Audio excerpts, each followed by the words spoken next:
या संदर्भामध्ये आजच्या या 140व्या पुष्पाच्या माध्यमातून या ठिकाणी चर्चा करणार आहोत. 24 ऑक्टोबर हा दिवस मराठ्यांच्या आरमाराचा स्थापना दिवस म्हणून साजरा करण्यात येत आहे. सर्वप्रथम या ठिकाणी एक गोष्ट अतिशय नम्रपणे नमूद करू इच्छितो. 24 ऑक्टोबर 1656 या दिवशी छत्रपती शिवाजी महाराजांनी कल्याण भिवंडी या प्रदेशावरती आक्रमण करून तो प्रदेश स्वराज्यामध्ये सामील करून घेतला आणि इथून पुढं मराठ्यांच्या आरमार निर्मितीला प्रारंभ झाला असं मानलं जातं. खरं तर मराठ्यांच्या आरमाराची स्थापना ही नेमकी कोणत्या दिवशी, कोणत्या तिथीला, कोणत्या तारखेला झाली हे निश्चित आणि नेमकपणानं पुराव्यांच्या अभावामुळे सांगता येत नाही. पण हे मात्र नक्की आहे की ज्या शिवप्रभूंनी मराठ्यांचं आरमार निर्माण केलं त्या आरमाराला आपण कोणत्या तरी माध्यमातून स्मरणामध्ये ठेवलं पाहिजे आणि त्यासाठी एक औचित्य किंवा निमित्त आपण म्हणूया ते आपण या 24 ऑक्टोबरच्या माध्यमातून पुढे आणत आहोत. त्यामुळे पुन्हा एकदा सर्वांचं स्वागत करतो आणि माझं जे विवेचन आहे हे या ठिकाणी सुरू करतो. माझी जी काही मांडणी आहे ही प्रामुख्यानं मी 2 भागामध्ये करणार आहे. यामध्ये पहिला जो प्रामुख्यानं भाग आहे तो भाग म्हणजे शिवाजी महाराजांच्या पूर्वी म्हणजे अगदी प्राचीन काळापासून ते मध्ययुगापर्यंत भारतामध्ये आरमाराची नेमकी स्थिती काय होती, त्याला आरमार नेमकं म्हटलं जाऊ शकतं की नाही, का नौकानयन म्हणायचं, या संदर्भामध्ये ज्या काही घडामोडी झाल्या त्या घडामोडींचा प्रामुख्याने मी पहिल्या भागामध्ये उहापोह करणार आहे आणि त्यानंतर दुसऱ्या भागामध्ये छत्रपती शिवाजी महाराजांनी ज्या उदात्त ध्येयातून मराठा आरमाराची निर्मिती केली त्या निर्मितीची त्यांची जी नेमकी मनोभूमिका काय आहे, त्यांनी कोणत्या ध्येयातून या मराठा आरमाराची निर्मिती केली, त्याच्या पाठीमागे त्यांची विचारधारा काय होती, त्यांची मनोभूमिका काय होती हे जाणून घेण्याचा प्रयत्न करूया. या संपूर्ण विवेचनामध्ये मी कोणत्याही प्रकारच्या आरमारी लढाया, संघर्ष, घटना, सनावळी यांचा फारसा समावेश केलेला नाही. यामध्ये फक्त आपण तात्विक स्वरूपामध्ये त्यांची भूमिका काय होती, विचारधारा काय होती यावर माझा जोर राहील. कारण मराठ्यांचा आरमार किंवा मराठ्यांच्या आरमाराचा इतिहास जर अभ्यासावायचा झाला, त्यावरती बोलायचं झालं तर हे अथांग महासागरासारखं आहे. कारण यामध्ये खूप मोठ्या प्रमाणात घटना आहेत, व्यक्ती आहेत, प्रसंग आहेत आणि या दिलेल्या आणि ठरवून दिलेल्या वेळेमध्ये त्याची मांडणी करणं हे माझ्यासारख्या व्यक्तीला शक्य होणार नाही. त्यामुळे मला जेवढं पेलतं आहे या अनुषंगाने मी ती मांडणी करेन. तर आजचा जो आपला विषय आहे मी पुन्हा एकदा आपणा सर्वांना 24 ऑक्टोबर मराठा आरमार स्थापना दिनाच्या निमित्तानं सर्वांना हार्दिक शुभेच्छा देतो. आणि हा जो मराठा आरमार स्थापना दिवस आहे किंवा मराठा आरमार दिन आहे तो इथून पुढे आपण संकल्प करूया की खूप मोठ्या प्रमाणामध्ये लोकोत्सव म्हणून साजरा केला पाहिजे. कारण ज्या प्रेरणेने आणि ज्या भावनेने शिवाजी महाराजांनी मराठा आरमाराची स्थापना केली त्या मराठा आरमाराच्या पार्श्वभूमीवरतीच आज भारतीय आरमाराचा आपण एक प्रकारे म्हणूया की त्याचा डोलारा उभारा आहे. तो या अर्थानं की शिवाजी महाराजांनी जी परकीय नीती अवलंबली किंवा जी स्वीकार केला त्याच्या पाठीमागं मराठा आरमाराची स्थापनी हा त्यांच्या परराष्ट्र नीतीचा खूप मोठा भाग होता. आणि आजही आपण जर 26/11 सारख्या घटना बघितल्या तर आरमार किंवा नौदल याला एकूणच राष्ट्राच्या संरक्षणाच्या दृष्टिकोनातून किती महत्व आहे आणि त्यामुळं त्या काळामध्ये शिवप्रभूंनी ज्या आरमाराची नीव राखली, पाया घातला, त्यामुळं हा दिवस आपण मोठ्या प्रमाणामध्ये एक लोकोत्सव म्हणून साजरा करणं गरजेचं आहे. समाजामध्ये ते नेणं गरजेचं आहे आणि ते आपल्या इतिहास अभ्यासकांचं, इतिहासकारांचं, संशोधकांचं, वाचकांचं आणि तमाम महाराष्ट्रातील आणि भारताचा एक नागरिक म्हणून आपलं ते कर्तव्य असं मला वाटतं आणि हे माझं वैयक्तिक मत आहे. सागर संस्कृतींचा पुरस्कार करणाऱ्या सत्ताधीशांना शह देण्यासाठी आरमाराची गरज ओळखून त्याची पायाभरणी करणारा, असामान्य लष्करी संघटनेचे नेतृत्व करणारा राजा म्हणून छत्रपती शिवाजी महाराजांचे नाव प्राधान्याने घेतले जाते. अत्यंत कठीण हालाकीच्या परिस्थितीत शत्रूंची किनारपट्टीवर अखंड गस्त, नाविक ज्ञान, कौशल्य व कारागिरांची वणवा असताना आरमाराच्या उभारण्यासाठी लागणारा पैसा याची तमा न बाळगता अत्यंत नियोजन पद्धतीने आरमार उभारणीचे महत् कार्य छत्रपती शिवाजी महाराजांनी केले. मराठी माणसांच्या मनगटातून गेलेले नौकानयाचे कौशल्य आणि जहाज बांधणीचे तंत्रशुद्ध ज्ञान पुन्हा निर्माण करण्याचं काम महाराजांनी केले. आरमार युद्धाची सज्जता आणि व्यवस्थापनाबरोबरच येथील लढाऊ तरुणांच्या मनात आत्मविश्वास पेरण्याचं काम महाराजांनी केलेलं आहे. एखादी जोराची वावटळ यावी आणि तेवढ्याच वेगाने निघून जावी, मागे कसलाही मागमूस राहू नये, त्याप्रमाणे एखाद्या प्रदेशावर आक्रमण करावे, प्रदेश जिंकून घ्यावा, मात्र मागे कोणत्याही खानाखुणा राहू नयेत, अशा प्रकारचे महाराजांचे धोरण खचितच नाही. एखादा प्रदेश जिंकून घ्यायचा, त्याचा पक्का पाया रोवायचा, त्या प्रदेशातील अराजकतेचा बिमोड करायचा, स्वराज्याबरोबर ते स्वराज्याची शिस्त लावायची, रयतेच्या मनात विश्वास निर्माण करणारे प्रशासन तयार करायचे आणि मगच पुढचा प्रदेश हा शिवप्रभूंचा शिरस्ता होता. कोकणचा प्रदेश काबीज केल्यानंतर त्यांनी याच धोरणाचा स्वीकार करून रयतेची सागरी सत्तांच्या जुलमातून मुक्तता करण्यासाठी अशाच एका आश्वासक आरमारीची पायाभरणी केली, तिची नीव राखली आणि हाच पायाभरणी किंवा याच आरमाराची ज्या तारखेपासून शिवाजी महाराजांचा सागराशी संबंध आला, समुद्राशी संबंध आला, तो दिवस म्हणजे 24 ऑक्टोबर सन 1657. या दिवशी महाराजांनी कल्याण, भिवंडी आणि दाभोळचा प्रदेश जिंकून घेऊन याच ठिकाणी आपल्या आरमार उभारणीला प्रारंभ केला. म्हणून आज आपण मराठा आरमार दिन म्हणून साजरा करत आहोत. त्या निमित्तानं आरमाराच्या उभारणीची मनोभूमिका आपण जाणून घेणार आहोत. ही मनोभूमिका जाणून घेण्या अगोदर ज्या पार्श्वभूमीवरती शिवाजी महाराजांनी मराठ्यांचा आरमार निर्माण केलं, त्या भारताला लागलेली गौरवशाली आणि वैभवशाली नौकानयनाची परंपरा. खरं तर यामध्ये दोन महत्वाचे भाग आहेत की प्राचीन काळामध्ये एवढ्या मोठ्या प्रमाणामध्ये भारताला वैभवशाली आणि गौरवशाली परंपरा लागलेली असताना मध्ययुगीन काळामध्ये अशा कोणत्या घटना घडल्या, कोणती कारक ठरली की हे वैभवशालावरती अगदी परमोच्च शिखरावरती पोहोचलेली भारतीय नौकानयन परंपरा अचानक खंडित का झाली, त्याला एवढी अवकळा का प्राप्त झाली, की एवढ्या अवकळा की साधं नौकानयाचं ज्ञान लोकांना नसून इथपत ही अवकळा आलेली होती. त्यामुळं मध्यपूर्व काळातील भारतीय नौकानयनाची परंपरा आणि मध्ययुगीन काळामध्ये, मध्यपूर्वेनंतर आणि मध्ययुगीन आणि या काळामध्ये जो काही स्थित्यंतर झाले आहेत, या संदर्भामध्ये आपण जेव्हा विचार करतो तेव्हा प्राचीन भारतीय नौकानयनाचा संदर्भ घेतल्याशिवाय आपल्याला पुढे जाता येणार नाही. आतापर्यंत झालेल्या संशोधनाच्या माध्यमातून किंवा पुढे आलेल्या संशोधनातून इसवी सन पूर्व 3000 वर्षापूर्वीपासून भारतीयांचा सागरी व्यापार सुरू होता असे उपलब्ध पुरावे आज समोर आलेले आहेत.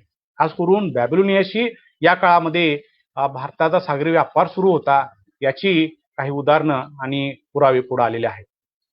पुढं सिंधू संस्कृतीचा शोध लागला आणि या सिंधू संस्कृतीमध्ये जी काही उत्खनन झाली 1922च्या नंतरच्या काळामध्ये, आणि हा सिंधू संस्कृतीच्या उत्खननाचा जो काळ आहे किंवा सिंधू संस्कृतीचा काळ आहे हा इसवी सन पूर्व 3000 तो इसवी सन पूर्व 1500 हा कालखंड मानला जातो. आणि या कालखंडामध्ये सिंधू संस्कृतीच्या माध्यमातून भारतीय संस्कृती जगभरामध्ये पोहोचल्याची उदाहरणं समोर येत आहेत. यामध्ये मोंजदाडो असेल किंवा लोथल असेल, या ठिकाणी जी उत्खनन झाली आणि त्या उत्खननाच्या माध्यमातून जी काय पुरातत्वीय आर्टिफॅक्ट्स म्हणूया वस्तू मिळाल्या, त्यामधून या सागरी किंवा आरमारी संदर्भातली काही उदाहरणं समोर येतात.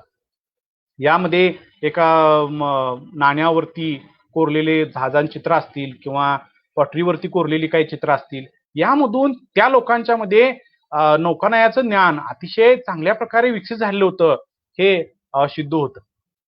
त्यानंतरच्या काळामध्ये भारतामध्ये पूर्वेकडील व आग्नेय आशियाई देशांच्या शिवाय पश्चिमेकडील Babylon, Egypt, Elam, Mesopotamia, Arabia, Iran, Asia Minor, मध्य आशिया, ग्रीस या देशांच्या बरोबर आपले व्यापारी संबंध पुढे असेच सुरू राहिलेले दिसतात. आणि इसवी सन पूर्व 7व्या शतकामध्ये हा भूमध्य समुद्राचा व्यापार हा फिनिशियन लोकांच्या हाती होता आणि मध्य आशियातील व्यापार इराणी लोकांच्या हातामध्ये होता. या लोकांच्या माध्यमातून भारतीय लोकांचा व्यापार सुरू होता. हे काही साधनांच्या वरून पुढे आलेलं आहे.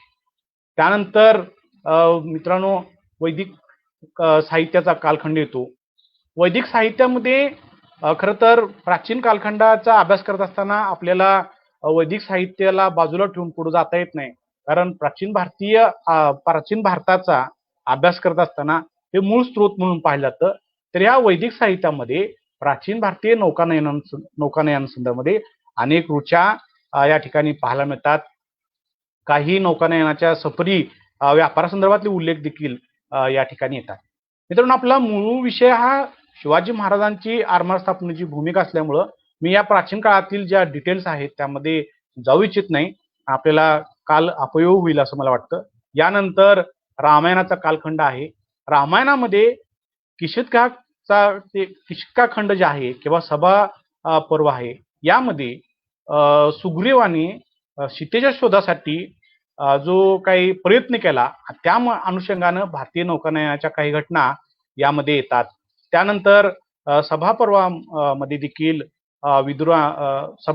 देखील पांडवांच्या संरक्षणासाठी कशा प्रकारे नौकानयनाचा किंवा या जहाजांचा वापर करण्यात आला या संदर्भातले उल्लेख मिळतात. महाभारतामध्ये देखील सभापर्व आणि आदिपर्वामध्ये या सहदेवाने विदुरांच्या माध्यमातून जे नौकानयनाचे काही उल्लेख आले हे महाभारतामध्ये देखील मिळतात. आणि ऐतरेय ब्राह्मणामध्ये असं म्हटलेलं आहे की या भूमीवरील कुठली अमुक एक भूमी निषिद्ध नाही किंवा अमुक एक भूमी पवित्र नाही, सर्व भूमीची वेदीप्रमाणे पवित्र आहे आणि त्यामुळे कुठलाही प्रदेश पवित्र किंवा अपवित्र नाही असं ऐतरेय ब्राह्मणामध्ये उल्लेख येतात. आणि आपण ज्यावेळेला मनुस्मृतीचा विचार करतो त्यावेळेला या मनुस्मृतीमध्ये समुद्र पर्यटन करून आलेला किंवा समुद्रातून प्रवास करून आलेला माणूस हा वेगवेगळी धार्मिक विधी आणि कर्मकांड जे आहेत तो करण्यास पवित्र नाही, तो अशुद्ध आहे, अशा प्रकारचे काही उल्लेख या ठिकाणी येतात. या दरम्यानच्या काळामध्ये रामायणाचा कालखंड असेल किंवा महाभारताचा असेल आणि त्यानंतरचा कालखंडामध्ये भारतामध्ये नाविकांचा एक स्वतंत्र वर्ग उदयाला आलेला होता आणि त्याला नियामक जेरट असं म्हटलं जात असं, नियामक जेरट. तर ह्या नियामक जेरटाच्या माध्यमातून किंवा हा एक वर्ग जो होता यामधून पश्चिम किनारपट्टीवरती किंवा पूर्व किनारपट्टीवरती काही नौकानयनाच्या हालचाली किंवा त्याची काय म्हणू आपण की ज्या काही उदाहरण मिळतात हे या माध्यमातून मिळतात. त्यानंतर पैठणचा रहिवासी असलेला गुणाढ्य आणि त्याची बृहत कथा, यामध्ये या गुणाढ्याच्या ज्या साहसी सफरी आहेत समुद्रावर झालेल्या त्याचं विस्तृत असं वर्णन या बृहत कथांच्या मध्ये आलेलं आहे.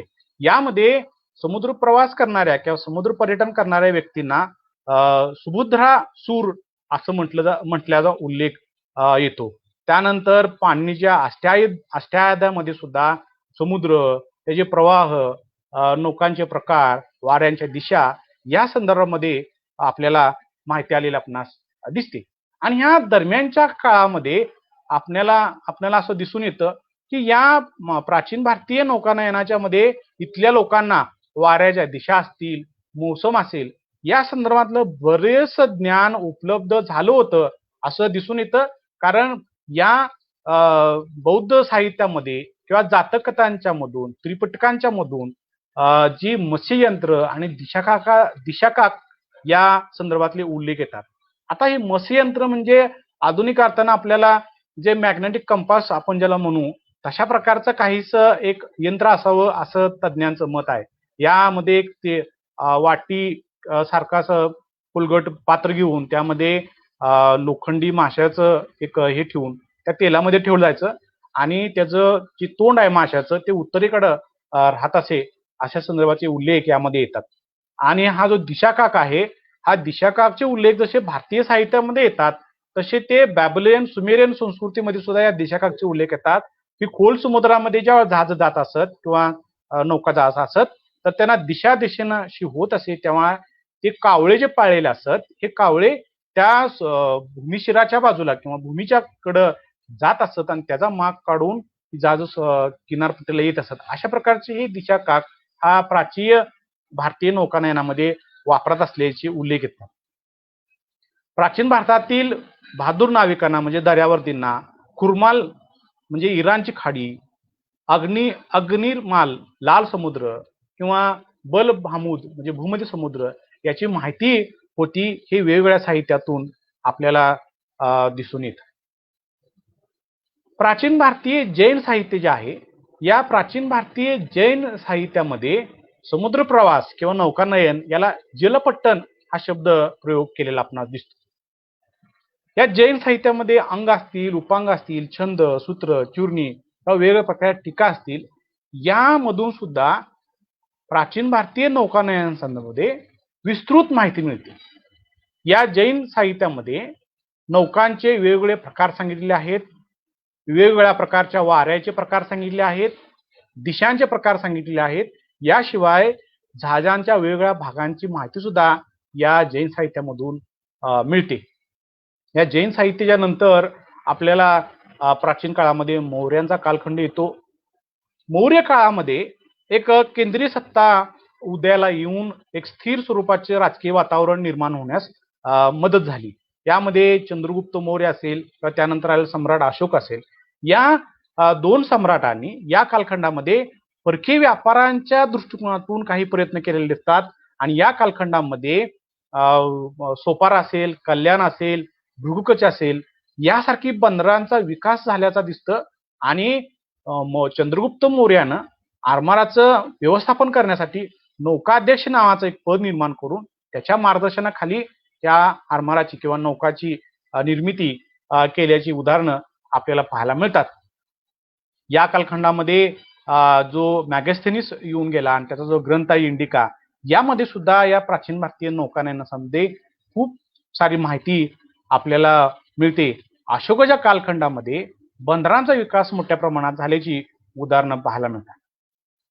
मौर्य कालखंडामध्ये थोड्याफार प्रमाणामध्ये केंद्रीय सत्तेचा विकास झाल्यामुळं आणि राजकीय सत्ता स्थिर झाल्यामुळे नंतर या प्राचीन भारतीय नौकानयनाला एक विस्तृत स्वरूपामध्ये स्वरूप येण्यास मदत झाली असं आपल्याला म्हणता येईल. त्यानंतरचा म्हणजे इकडं मौर्यांचा अस्तहोत आल्यानंतर दक्षिण म्हणजे खास करून पश्चिम भारतामध्ये सातवाहनांचा उदय होतो आहे. आणि हा सातवाहन कालखंड देखील नौकानयनाच्या दृष्टिकोनातून खूप महत्वाचा आहे. कारण सातवाहन जे सत्ताधीश होते यामध्ये खास करून गौतमीपुत्र जो आहे यानं स्वतःला त्रिसमुद्र पीतो वाहन अशी उपाधी स्वतःला लावून गौतमीपुत्र बलश्रीने त्याला उपाधी दिलेली होती. आणि यांचा पश्चिम किनारपट्टीवरून व्यापार खूप मोठ्याचा प्रमाण चालत होता. आणि आपण ज्याला आजचा जो पठाराचा भाग म्हणतो किंवा देशावरचा भाग म्हणतो इथून कोकणामध्ये माल ने आण होण्यासाठी तुम्हाला माहित आहे की त्यांनी प्रसिद्ध असा जुन्नरचा नाणेघाट खोदला होता. आणि या सातवाहन सत्ताधीशांनी आरमाराला म्हणूया किंवा नौकानयनाला खूप मोठ्या प्रमाणात वाव देण्याचं काम केलं. त्यांनी स्वतःची नाणी देखील पाडली होती की ज्यामध्ये वेगवेगळ्या जहाजांची चित्र समोर आपल्याला एक कॉइन दिसतो आहे त्यावरती जहाजाचं चित्र दिसतो आहे. सातवाहन कालखंडामध्ये सोपारा असेल, कल्याण असेल, जुन्नर असेल यासारख्या बंदरांचा खूप मोठ्या प्रमाणात विकास झाला. आणि सातवाहन कालखंडाबरोबर म्हणजे सातवाहनांच्या अस्ताच्या बरोबर या ठिकाणी जो काही क्षत्रपाचा उदय झाला, यामध्ये बडोज आणि कल्याण या ठिकाणावरून किंवा या बंदरांच्या ठिकाणावरून या प्रदेशावरून यांच्यामध्ये खूप मोठा आरमारी संघर्ष झाल्याची उदाहरणं आपल्याला दिसतात, समोर येतात. यानंतर पहिल्या शतकामध्ये भारतामध्ये पश्चिम भारतामध्ये क्षत्रपांचा उदय झाला आणि या क्षत्रप कालखंडामध्ये भारतामध्ये मोसमी वाऱ्याचा शोध लागल्याचं आपल्याला समोर येतं. आणि ह्या मोसमी वाऱ्याचा शोध लागल्यामुळं हा मोसमी वारा हा पुढच्या काळामध्ये खूप क्रांतिकारक असा ठरलेला आहे. कारण या मोसमी वाऱ्यावरती समुद्रावरती जे काय हालचाल होत असत किंवा व्यापारी ज्ञान होत होते, यामध्ये या मोसमी वाऱ्याची खूप मोठी मदत झालेली आहे. आणि याच कालखंडामध्ये पेरिप्लस म्हणजे तांबड्या समुद्राचा वाटाड्या हा जो ग्रंथ लिहिला, म्हणजे Periplus of the Erythraean Sea नावाचा ग्रंथ, यामध्ये प्राचीन भारतीय संस्कृती, प्राचीन भारतीय व्यापार आणि भारतेतर देश यांचे कशा प्रकारचे संबंध होते, व्यापार कसा होता, सांस्कृतिक संबंध कशा प्रकारे आले, यावर या ग्रंथामधून उल्लेख किंवा प्रकाश पडतो. तिसऱ्या शतकामध्ये त्रिकुटक सत्ताचा उदय झालेला आहे. त्यानंतरच्या कालखंडामध्ये बदामीचे चालुक्यांचा उदय झालेला आहे. आणि या बदामीच्या आणि त्रिकुटाच्या या कालखंडामध्ये दरम्यानच्या काळामध्ये बदामी चालुक्य असतील, राष्ट्रकूट असतील, शिलाहार असतील, या राज्यकर्त्यांनी थोड्याफार प्रमाणामध्ये त्यांना जमेल तसं त्या प्रकारामध्ये पश्चिम किनारपट्टीवरती नौका किंवा आरमार निर्माण करण्याचं आणि त्याच्या माध्यमातून व्यापार आणि काही आरमारी संघर्ष किंवा याचा उपयोग करून घेतलेला आपणास दिसतो. बदामीचे चालुक्य जे होते यामध्ये जो पहिला पुलिकेशी होता, यानं कोकणावरती आक्रमण करून हा प्रदेश सगळा जिंकून घेतलेला आहे. कोकणावरती या बदामीच्या चालुक्यांचा अंमल आलेला दिसतो आपल्याला. आणि पुढच्या कालखंडामध्ये चालुक्यांच्या नंतर, बदामी चालुक्यांच्या नंतर गुप्तकाळ येतो. आणि या बदामीचा चालुक्यांचा कालखंड आणि गुप्त कालखंड या दरम्यानच्या काळामध्ये पश्चिम किनारपट्टीवरती अरबी व्यापाऱ्यांचं आगमन झालेलं लक्षात घ्या. 667 मध्ये भारतामध्ये पहिल्यांदा आरमारी स्वारी या अरबांचे झाल्याची उल्लेख माझ्या वाचनात आलेला आहे, तुम्ही या ठिकाणी नमूद केलाय. तर अरबांचं आगमन झालेलं आहे लक्षात घ्या. आणि या अरबांनी भारतीय व्यापार जो होता, हा भारतीय व्यापार या आरमाराच्या माध्यमातून ताब्यात घेण्याची प्रक्रिया ही 7व्या शतकापासून सुरू केलेली आपणास दिसते. मग यानंतर गुप्त कालखंडाच्या नंतरच्या काळामध्ये दक्षिण भारतामध्ये खूप मोठी आरमारी शक्ती उदयाला आलेली होती आणि तिचं नाव होतं चौल घराणे. तर या चौल कालखंडामध्ये जे त्याचा चोलांचा जो राजा होता, राजराजा किंवा राजेंद्र, या राजांनी दक्षिण भारतामध्ये खूप मोठ्या प्रमाणामध्ये आरमाराला प्रोत्साहन दिलेलं दिसतं किंवा जहाज निर्मितीला प्रोत्साहन दिलेलं दिसतं. आणि याने अगदी आग्नेय आशियाई देशांच्या वरती आक्रमण करून त्या ठिकाणी भारतीय संस्कृती आणि नेण्याचा प्रयत्न केलेला आपल्याला दिसतो. याचे पुरावे आज आपल्याला सदूर आग्नेय आशियाई देशांच्या मध्ये पाहायला मिळतात. तर चोलांचं जे आरमार होतं हे चांगल्या प्रकारे आणि सुस्थितीत कार्यरत होतं, या संदर्भात विस्तृत माहिती आणि त्यावरती खूप सारं लिखाण देखील आलेलं दिसतं आपल्याला. आणि 7वे शतक यामध्ये अरबांचं आक्रमण आणि त्या संदर्भातली भारतामधला केंद्रीय सत्तेचा म्हणजे गुप्तांच्या नंतर भारतामध्ये केंद्रीय सत्तेचा अस्त होत गेला आणि छोट्या छोट्या प्रादेशिक सत्तांचा उदय होऊ लागलेला आहे. आणि या प्रादेशिक सत्तांच्या उदयामुळं जे काही थोडंफार केंद्रीकृत झालेलं आरमार स्वरूपाचं किंवा नौकानयनाचं एक केंद्रीकृत स्वरूप होतं, ते सुद्धा विघटित होऊन त्याला छोटं छोटं शकलं निर्माण झालेलं आहे. आणि या कालखंडामध्ये जी अरबांची आक्रमणं पश्चिम किनारपट्टीवरती झालेली आहेत, या संदर्भामध्ये विस्तृत माहिती आपल्याला अरबी साहित्यामधून मिळते. किंबहुना पूर्व मध्य काल आणि मध्यकालामध्ये ज्यावेळेला आपण भारतीय आरमाराचा आणि नौकानयनाचा जेव्हा इतिहास अभ्यासतो किंवा इतिहास संशोधनासाठी आपण पुढे येतो, त्यावेळेला आपल्याला बहुतांश साधनं ही अरबी साधनांच्या वरती अवलंबून राहावं लागतं. यामध्ये हानिका दनसुरी या अरबी इतिहासकाराचं किताब उल अनवा नावाचं जे पुस्तक आहे, किताब उल अनवा, यामध्ये या काळातल्या सगळ्या आरमारी प्रथा, परंपरा, जहाज बांधणी या संदर्भातली खूप सारी माहिती आपल्याला यामध्ये मिळते. आता या कालखंडामध्ये जेव्हा अरब पश्चिम किनारपट्टीवरती आलेले आहेत, साहजिकच भारतामध्ये जी पहिल्यापासून असूया जी भावना आहे, म्हणजे आपापसातले संघर्ष जेव्हा सुरू होतात तेव्हा त्रयस्थांना त्यामध्ये समाविष्ट करून घ्यायचं आणि आपल्या शत्रूचा पराभव करायचा. या भावना ह्या काही मध्ययुगीन काळात किंवा ब्रिटिश काळामध्ये होतात, तर प्राचीन काळामध्ये होत्याच. लक्षात घ्या, यामध्ये वल्लभीचा म्हणजे गुजरात मधील वल्लभीचा जो बंडखार सरदार होते, त्यांनी मनसुरा येथून अरबी आरमार या वल्लभीचा पराभव करण्यासाठी आणलेलं होतं आणि हे उबुल्लाच्या लिखाणातून आपल्याला पाहायला मिळतं. तर पुढच्या काळामध्ये म्हणजे 9वे शतक किंवा 8वं शतक राष्ट्रकुटांचा काळ असेल, शिलारांचा काळ असेल. सगळ्यात महत्त्वाचं म्हणजे शिलार कालखंडामध्ये राजा भोज यानं जे युक्तिकल्पतरू नावाचा जो ग्रंथ लिहिला आहे, या युक्तिकल्पतरूमध्ये प्राचीन भारतीय जहाज बांधणीमध्ये अतिशय विपुल प्रमाणामध्ये माहिती आपल्याला त्यामध्ये या युक्तिकल्पमध्ये पाहायला मिळते. ही प्रक्रिया सुरू होत असताना म्हणजे अरबांचा प्रभाव 9वं शतक ते 12वं शतक हा पश्चिम किनारपट्टीवरती अरबांच्या प्रभावाचा आणि विस्ताराचा कालखंड आहे. त्यामध्ये खूप मोठ्या प्रमाणामध्ये अरबांनी पश्चिम किनारपट्टीवरती खास करून मलबारच्या किनाऱ्यावरती आपला अंमल प्रस्थापित करण्यासाठी खूप मोठा प्रयत्न केलेला आहे आणि या प्रयत्नांना भारतीय सत्ताधीशांनी कोणत्याही स्वरूपामध्ये प्रतिबंध केलेला आपणास दिसत नाही. तर या दरम्यानच्या कालखंडामध्ये म्हणजे 11व्या शतकामध्ये गोव्याला कदंबांचा जो राजा आहे जयकेशी पहिला यानं कोकण चक्रवर्ती हा किताब लावलेला आहे. आपल्या माहितीसाठी सांगतो, हा जो जयकेशी होता यानं जे स्वतःच आरमार निर्माण केलेलं होतं, या आरमाराचा वापर हे कदंब राजे या कालखंडामध्ये जो अरबी व्यापार सुरू होता, हा व्यापार म्हणजे या जो व्यापार सुरू होता आणि त्यामधून तुझी वाहतूक होते यावरती हल्ले करून लुटालूट करणे किंवा थोडक्यात चाचेगिरी करणं यासाठी या आरमाराचा वापर करून त्यांनी गोव्याच्या जो पट्टा होता समुद्राचा इथं आपलं वर्चस्व निर्माण केलं होतं.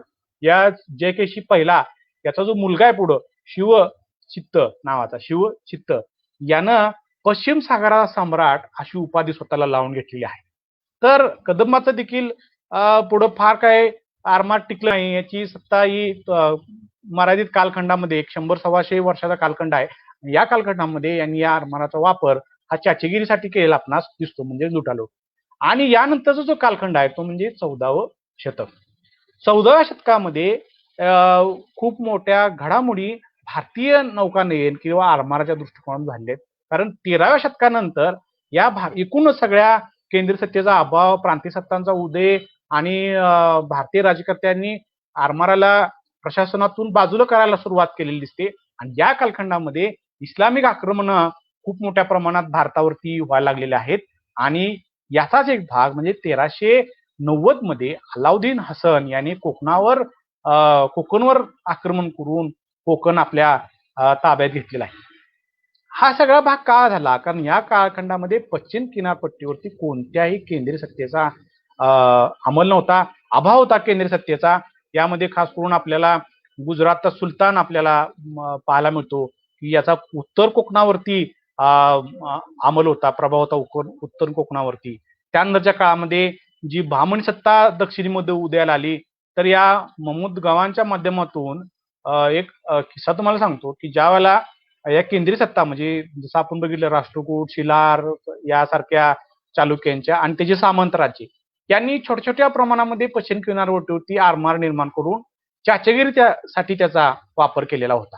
आणि आदिलशाही कालखंडामध्ये किंवा निजामशाही कालखंडामध्ये जे मुस्लिम लोक हज यात्रेला जात असत, तर या हज यात्रेला जाण्याचा एकमेव मार्ग म्हणजे कोकण. आणि या कोकणातून ज्यावेळेला ही जहाजं हजसाठी निघत असत त्यावेळेला तुमचा खेळण्याचा राजा असेल किंवा संगमेश्वरचा राजा असेल किंवा ही खाली सावंत वगैरे सामंत असतील, हे या जहाजांच्या वरती आक्रमण करायची आणि ते लुटालूट करायची. आणि ह्याचा बंदोबस्त करण्याचा म्हणून मोहम्मद गवाननं 1469 मध्ये खेळण्याचा राजाचा आणि संगमेश्वरच्या राजात जे काय आरमार होतं त्याचा पराभव करून त्यांना नामशेष केलेला आहे. ही छोटी छोटी उदाहरणं आपल्याला या पश्चिम किनारपट्टीवरती पाहायला मिळतात. या खेळण्याचा राजा कोण, काय होता, शंकरदेव त्याचं नाव शंकरराय असं नाव येतं किंवा संगमेश्वरचा राजा, या संदर्भामध्ये विस्तृत लिखाण झालेलं नाहीये. त्यावरती अजून थोडा ट्रेस देऊन लिखाण होणं गरजेचं आहे. आणि या कालखंडामध्ये म्हणजे 14व्या आणि 15व्या शतकामध्ये पुढं पोर्तुगीजांचं आगमन होतं आहे. म्हणजे या कालखंडामध्ये 1509, जसं आपण मगाशी म्हणले की गुजरातच्या सुलतानचा उत्तर कोकणचा भाग त्यानं सगळा काबीज करून घेतला होता. तर 1509 मध्ये चौल आणि वसई ही पोर्तुगीजांच्या ताब्यामध्ये गेलेली आहे. आता राहता कालखंड हा मुघलांचा आहे. मुघलांची केंद्रीय सत्ता ही दिल्लीला होती आणि या मुघलांना पश्चिम किनारपट्टीवरती किंवा पूर्व किनारपट्टीवरती त्या कालखंडाचा विचार करता कोणती आरमारी शक्ती त्यांना विरोध करेल किंवा त्यांच्यावरती आक्रमण करेल या स्वरूपाची परिस्थिती त्या कालखंडामध्ये नव्हती. या कालखंडामध्ये अजून पोर्तुगीजांचा उदय व्हायचा होता किंवा ईस्ट इंडिया कंपनी असेल किंवा डच असतील किंवा इतर कोणती सत्ता होती. त्यामुळं मुघलांना भारताच्या आरमारावरती लक्ष केंद्रित करणं त्यांना आणि तशा प्रकारे कारण त्यांचं सगळी केंद्रीकृत सत्ता दिल्ली आणि उत्तर भारती, त्यामुळं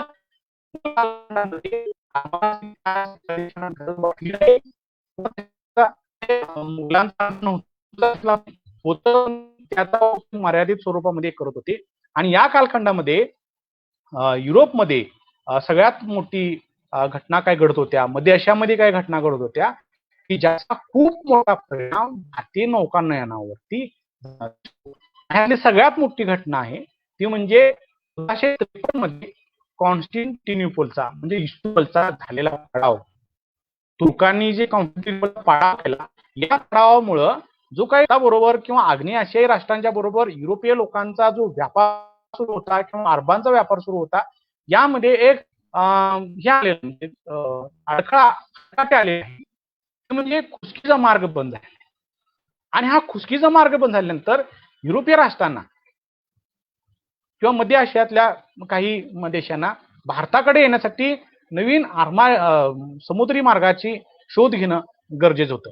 खरं तर युरोपचा आपण प्राचीन युरोपचा किंवा मध्य आशियाचा जर विचार केला आपल्याला किंवा ग्रीक, रोमन, सुमेरियन, बॅबिलियन, मॅसेपेटियन, माया वगैरे या संस्कृतीचा आपण जेव्हा विचार करतो तर या संस्कृतींच्या मोठे होण्यामध्ये त्यांचं नाविक सामर्थ्य हे खूप मोठं होतं. पण मध्ययुगीन कालखंड येता येता रोमनांनी किंवा ग्रीकांनी त्यांचा जो नाविक पेशा होता तो मागं पडत गेला होता.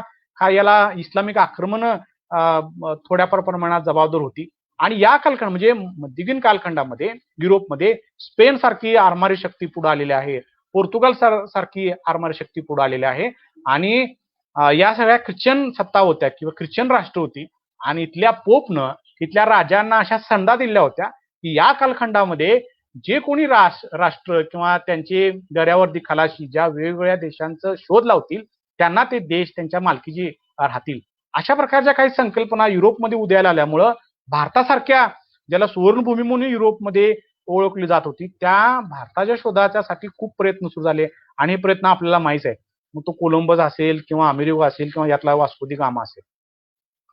याचा फायदा घेत कोलंबसचा जो पोर्तुगालचा जो राजा आहे दो मान्युएल यानं वास्को दी गामाची निवड करून त्याला भारताचा शोध घेण्यासाठी पाठवलेला आहे. हा वास्को दी गामा पुढं तुम्हाला माहित आहे की 6 जुलै 1498 मध्ये हा पोर्तुगालच्या रस्तुल नावाच्या बंदरातून भारताच्या दिशेने निघालेला होता.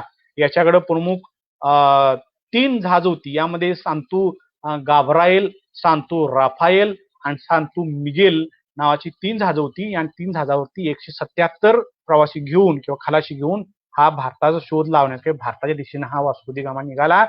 भारतामध्ये तो आला तेव्हा फक्त 55 खलाशी त्याच्यासोबत निघाला होता आणि ह्याच्यासोबत त्याचा जो भाऊ होता पाउलो द गामा हा त्याच्यासोबत होता. खरं तर वास्को दी गामाच्या संदर्भातल्या खूप साऱ्या घटना आपल्याला या ठिकाणी सांगता येण्यासारख्या आहेत, पण आपला मुळात विषय तो नसल्यामुळे मी तिथं फारसं जात नाही. वास्को दी गामाचा स्वभाव आणि त्याचा मोठा भाव पाउलो द गामा यामध्ये जमीन आसमानाचा फरक होता. पाउलो द गामा हा मानवतावादी आणि शांत स्वभावाचा होता आणि ह्याच्या उलट वास्को दी गामा अतिशय क्रूर स्वरूपाचा होता आणि त्याचा जो विश्वास होता तो म्हणजे दहशत निर्माण करणे, दहशतीवरती सत्ता निर्माण करणं यावरती विश्वास नेणं. वास्को दी गामाच्या पुढे 2-3 आणि सफरी भारतामध्ये झाल्या, त्याच्या मी डिटेलमध्ये जात नाही.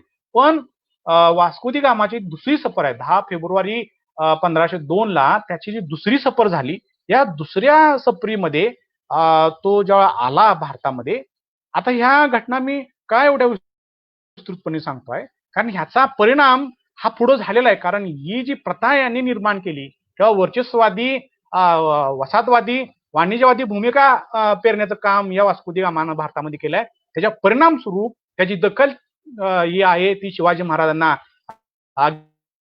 घेतलेली आहे.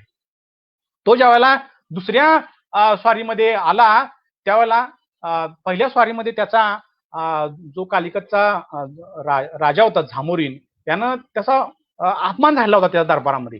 खरं तर मी लहान असल्यापासून मला असं शिकवण्यात आलेलं आहे की वास्को दी गामा कालिकाच्या बंदरात आला आणि झामोरीन त्याचं स्वागत वगैरे केलं आणि झामोरीच्या नावावरती वास्को दी गामा खपवून दिला. खरं तर मित्रांनो असं काही झालेलं नाहीये. झामोरीनं सहजासहजी या वास्को दी गामाला भारतीय भूमिशिरावरती किंवा येऊ दिलेलं नाही, लक्षात घ्या. त्याच्यामध्ये खूप मोठा संघर्ष झालेला आहे. आणि जेव्हा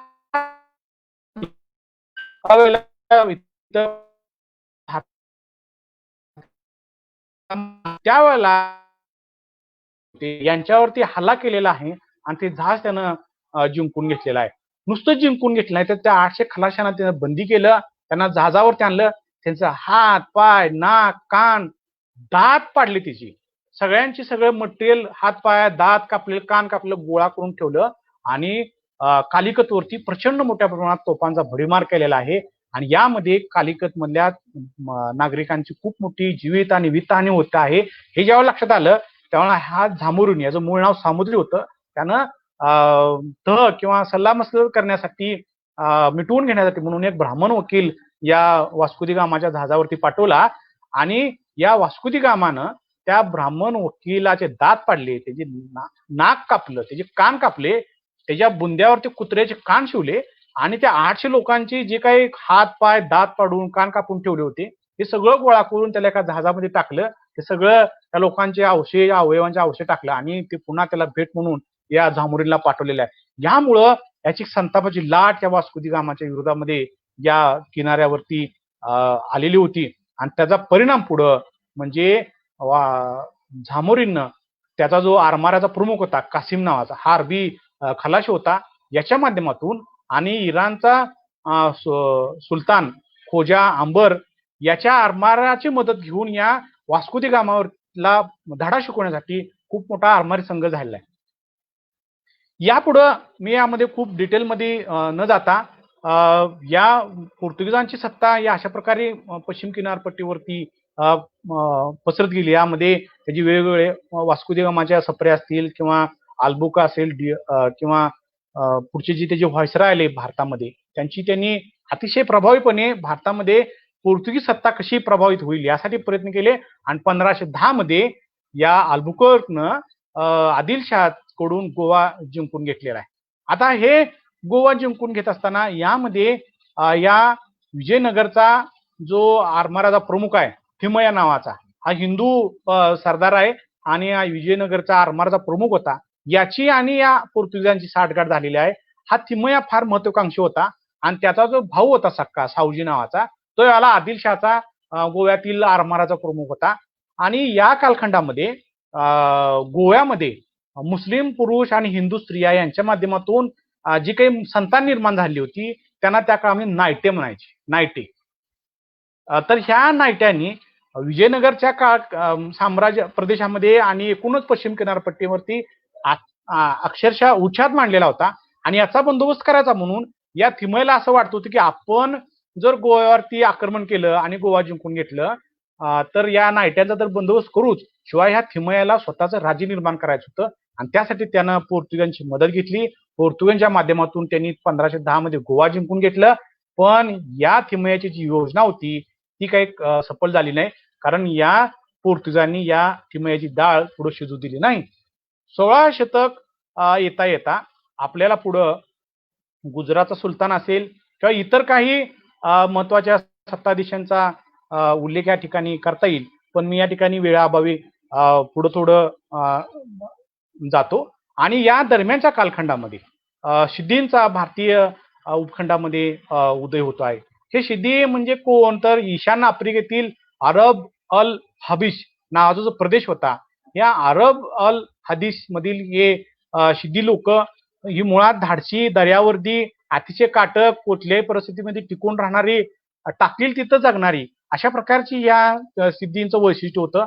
आणि हे ज्यावेळा भारतीय पश्चिम किनारपट्टीवरती आली, साहजिकच त्यांचा भारतीय राज्यकर्त्यांशी, सुलतानांशी संबंध आला आणि त्यांनी ज्या प्रकारची सेवा त्यांना दिली त्यामुळं त्यांच्यावरती त्यांचा एक विश्वास निर्माण झाला आणि पुढं ते स्वकर्तबगारीवरती निजामशाही असेल, आदिलशाही असेल किंवा नंतरच्या कालखंडामध्ये मुघल असतील, यांनी पश्चिम किनारपट्टीवरती यांच्या माध्यमातून मांडलिक सामंत म्हणून स्वतःची सत्ता निर्माण केली आणि हे सत्ता केंद्र होतं जंजिरा, सिद्धीचा जंजिरा, मुरुड जंजिरा जो भाग आहे तो भाग होता.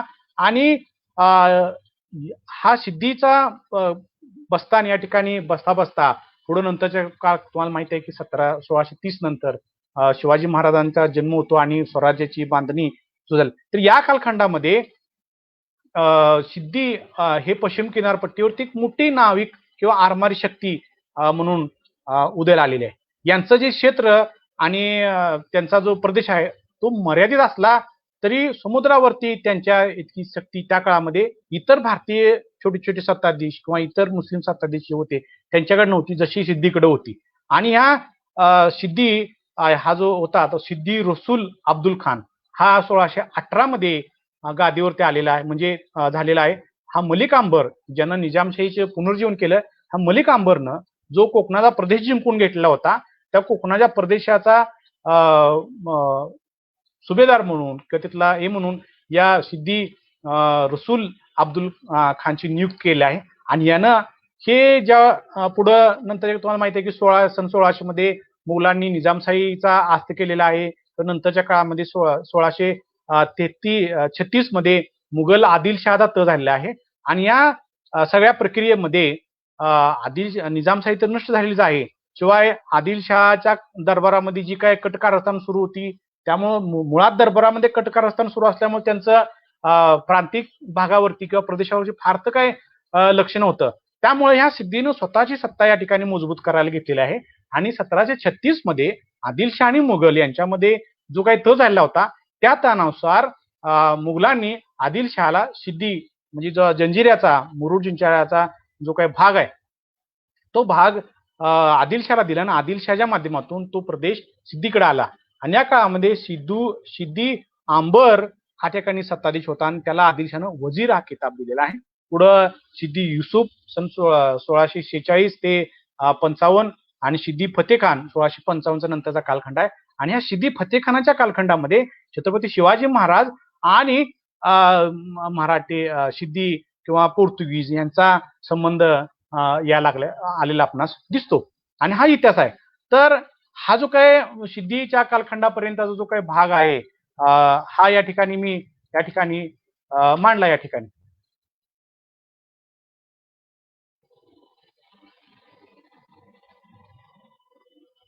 आता आपण जो आपला आजचा मूळ विषय आहे की छत्रपती शिवाजी महाराजांच्या आरमार स्थापनेची भूमिका याच्याकडं आपण येणार आहोत. आता शिवाजी महाराजांनी ज्या प्राप्त परिस्थितीमध्ये स्वराज्याचं एक जे मंदिर उभा करण्याचं काम केलेलं आहे यामध्ये आरमार आणि आरमाराची भूमिका खूप महत्वाची आहे. त्यामुळं शिवाजी महाराजांची आरमार बांधणीची भूमिका काय होती हीच आपण या ठिकाणी प्रामुख्यानं पाहणार आहोत. सिंधू संस्कृती ते पूर्व मध्य काळ प्राचीन भारतीय नावाडी किंवा याच्या आपण जी चर्चा केली आहे की खलाशांना समुद्र प्रवास कधीच निषेध नव्हता. पूर्व मध्ययुगी येता येता धर्मशास्त्रांनी समुद्र प्रवास करणे निषेध ठरवल्याने नौकानयनाला म्हणजे भारतीय नौकानयनाला अवकळा येण्यास सुरुवात झाली.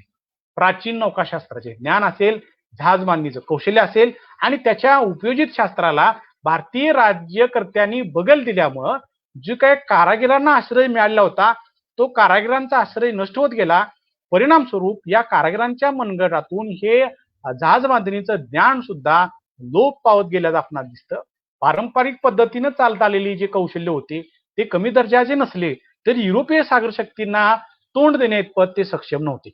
या उलट युरोपीय देशातील राज्यकर्त्यांनी धाडसी दर्यावर्दी खलाशांना प्रोत्साहित करून जगभरातील सागरवाटांचे आणि विविध देशांचे शोध घेण्यासाठी जगाच्या सफरीवर पाठवलं. त्यामध्ये स्पेन असेल, पोर्तुगाल असेल हे आपण पाहिलं. भारतामध्ये शिवाजी महाराजांचा अपवाद वगळता इतर शासकांना ते शक्य झाले नाही. अर्थात शिवाजी महाराजांनी काय इतर देशांचा शोध घेण्यासाठी कुठल्या खलाशींना किंवा दर्यावाजांना पाठवलं नाही, पण आरमाराची आवश्यकता ही राजकारणाचा, राजसत्तेचा आणि सत्ता प्रस्थापित करण्याचा एक भाग आहे, या दृष्टिकोनातून ते पाहिलं. ते इतर शासकांना शक्य झालं नाही. त्यामुळं आरमार उभारणीचा त्यांनी नुसता संकल्प केला नाही, तर जहाज बांधणी व्यवसायातील ज्ञान असेल, कौशल्य असेल, परत प्राप्त करण्यासाठी भारतीय कारागिरांच्या बरोबरच इंग्रज आणि पोर्तुगीज कारागिरांची मदत घेऊन ते पूर्णत्वास नेण्याचं त्यांनी मतकार्य केलं. नाविक ज्ञान हे असं आहे की एका पिढीत सहजासहजी तयार होत नाही मित्र. कारण कुठली जर भरती केली आणि त्यांना एक कवायती फौजीसारखं शिक्षण दिलं आणि कवायती फौज तयार झाली असं अजिबात नाही. कारण आरमारी ज्ञान, नाविक ज्ञान हे पिढ्यानपिढ्या एका पिढीकडून पुढच्या पिढी चालत आलेली प्रथा आहे आणि ते त्यातूनच हे सिद्धी जात होतं. युरोपीय आरमाराच्या तुडीचे आरमार पुढे शिवाजी महाराजांनी निर्माण करून सागर संस्कृतीवर निर्वाद वर्चस्व गाजवणाऱ्या युरोपीय सागर सत्तांना अस्तित्वासाठी झगडावं लागलेला आहे. म्हणजे इतक्या तोडीच आरमार कमी कालखंडामध्ये शिवाजी महाराजांनी निर्माण केला आहे. काही श्रोत्यांना असा प्रश्न पडण्याचा शक्यता आहे, सागर संस्कृती म्हणजे काय? तर सागर संस्कृती आणि सरित संस्कृती या संस्कृतीच्या दोन भाग आहेत. सागर म्हणजे ज्याचा संबंध हा समुद्राशी येतो आणि सरित संस्कृती ज्याचा संबंध भूभागाशी येतो. तर ह्या संस्कृती आहेत. सरित संस्कृतीमध्ये मानवी कर्तृत्वाचा फार भाग येत नाही. बऱ्याच वेळेला राजकीय भौगोलिक घटना काही अशा घडत जातात की ते पुढे सिद्ध जातं. पण सागर संस्कृतीमध्ये निर्वादपणे मानवी कर्तृत्वच आणि त्याचं जे सामर्थ्य आहे तेच सिद्ध करतं की त्याची किती मोठी संस्कृती आहे, की जे आपल्याला इजिप्त, नाईल, ग्रीक किंवा बॅबिलोन यामध्ये जे आपल्याला सागर संस्कृतीचं वर्चस्व आपल्याला पाहायला मिळतं. 16 शतकापासून मगाशी आपण पाहिल्याप्रमाणे पोर्तुगीज असतील, डच असतील, इंग्रज, फ्रेंच या सागर संस्कृतीवरती वर्चस्व असलेल्या युरोपीय राष्ट्राचे प्रतिनिधींचे भारतीय समुद्र किनारपट्टीवरती आगमन झालं. वसाहतवादी मानसिकता असलेल्या या व्यापाऱ्यांनी व्यापार म्हणून किंवा व्यापारी म्हणून हिंदी महासागर आणि बंगालच्या उपसागरामध्ये आपला चंचू प्रवेश केला आणि हळूहळू इथली छोटी मोठी बेट, बंदरं ही व्यापाराच्या निमित्तानं हस्तगत करायला सुरुवात केली, गिळंकृत करायला सुरुवात केली. या कालखंडामध्ये भारतातल्या कोणत्याही राज्यकर्त्यांनी यांना चॅलेंज दिलं नाही. उलट पक्षी त्यांना आपल्या संधांच्या माध्यमातून त्या ठिकाणी व्यापार करण्याचे परवान दिले. ताण बसवायला, पाय पसरायला, हातपाय फिरवायला त्यांनी एक प्रकारे संधी दिली. साम्राज्यवादी धोरणाचा पुरस्कार करणाऱ्या या युरोपियांचे धोरण ओळखणारा एकमेव राजा ते म्हणजे छत्रपती शिवाजी महाराज. एखाद्या जन्मजात राजमर्मज्ञाप्रमाणे आपल्या आरमाराची उभारणीसाठी अतिशय कौशल्यानं आणि काटेकोरपणे नियोजन करून हिंदी महासागरावरती आरमाराच्या माध्यमातून अधिराज्य निर्माण करण्याची अधिराज्याबरोबर राष्ट्रीय प्रेरणा ही त्यांच्या पाठीमागे होती असं माझं वैयक्तिक मत आहे. कारण शिवाजी महाराजांनी ज्या उदात्त ध्येयानं, ज्या तडफेनं आरमाराची निर्मिती केली त्याच्या पाठीमागे राष्ट्रीय प्रेरणा होती असं माझं मत आहे. सागर संस्कृतीच्या या माध्यमातून संपूर्ण जगाला आपल्या कवेत घेण्यास निघालेल्या या वाणिज्यवादी नावाड्यांचे कुटील डाव उधळून लावण्याचा पहिला प्रयत्न हा शिवाजी महाराजांनी केलेला आहे. शिवाजी महाराजांच्या परराष्ट्रीय धोरणाचं हे मर्म म्हणायला आपल्याला हरकत नाही. आता या ठिकाणी एक गोष्ट नमूद करण्यात आहे की ज्यावेळेला शिवाजी महाराजांच्या परराष्ट्रीय धोरणाचा, राजकारणाचा, त्यांच्या विचारांचा ज्यावेळेला आपण अभ्यास करतो त्यावेळेला काही तोडके मोजके संदर्भ हे आपल्या समोर येतात. तर हे संदर्भ आपल्याला हे एकतर बकरींच्या वरती अवलंबून राहावं लागतं, काही प्राथमिक संदर्भ पत्र आहेत त्याच्यावरती अवलंबून राहावं लागतं आणि सगळ्यात महत्त्वाचं म्हणजे रामचंद्रपंत अमात्यांनी जो आज्ञापत्र नावाचा जो ग्रंथ लिहिला आहे हा शिवाजी महाराजांचं प्रतिबिंब म्हणून आपल्याला त्याकडं पाहावं लागतं.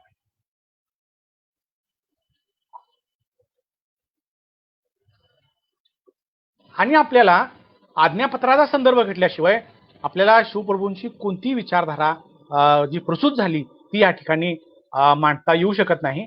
त्यामुळं या आज्ञापत्रामध्ये जे काही विचार आलेले आहेत ते एक विचारधारा अशी आहे की ते छत्रपती शिवाजी महाराजांचेच विचार आहेत आणि लक्षात घ्या त्यामध्ये शंका कुशंका काढण्याचं काही कारण नाही आहे. कारण रामचंद्रपंत अमात्य हे स्वतः शिवाजी महाराजांच्या बरोबर राहिले होते, त्यांचा सहवास लाभलेले आणि त्यांच्याबरोबर काम केलेले एक राज धुरंधर होते, लक्षात घ्या.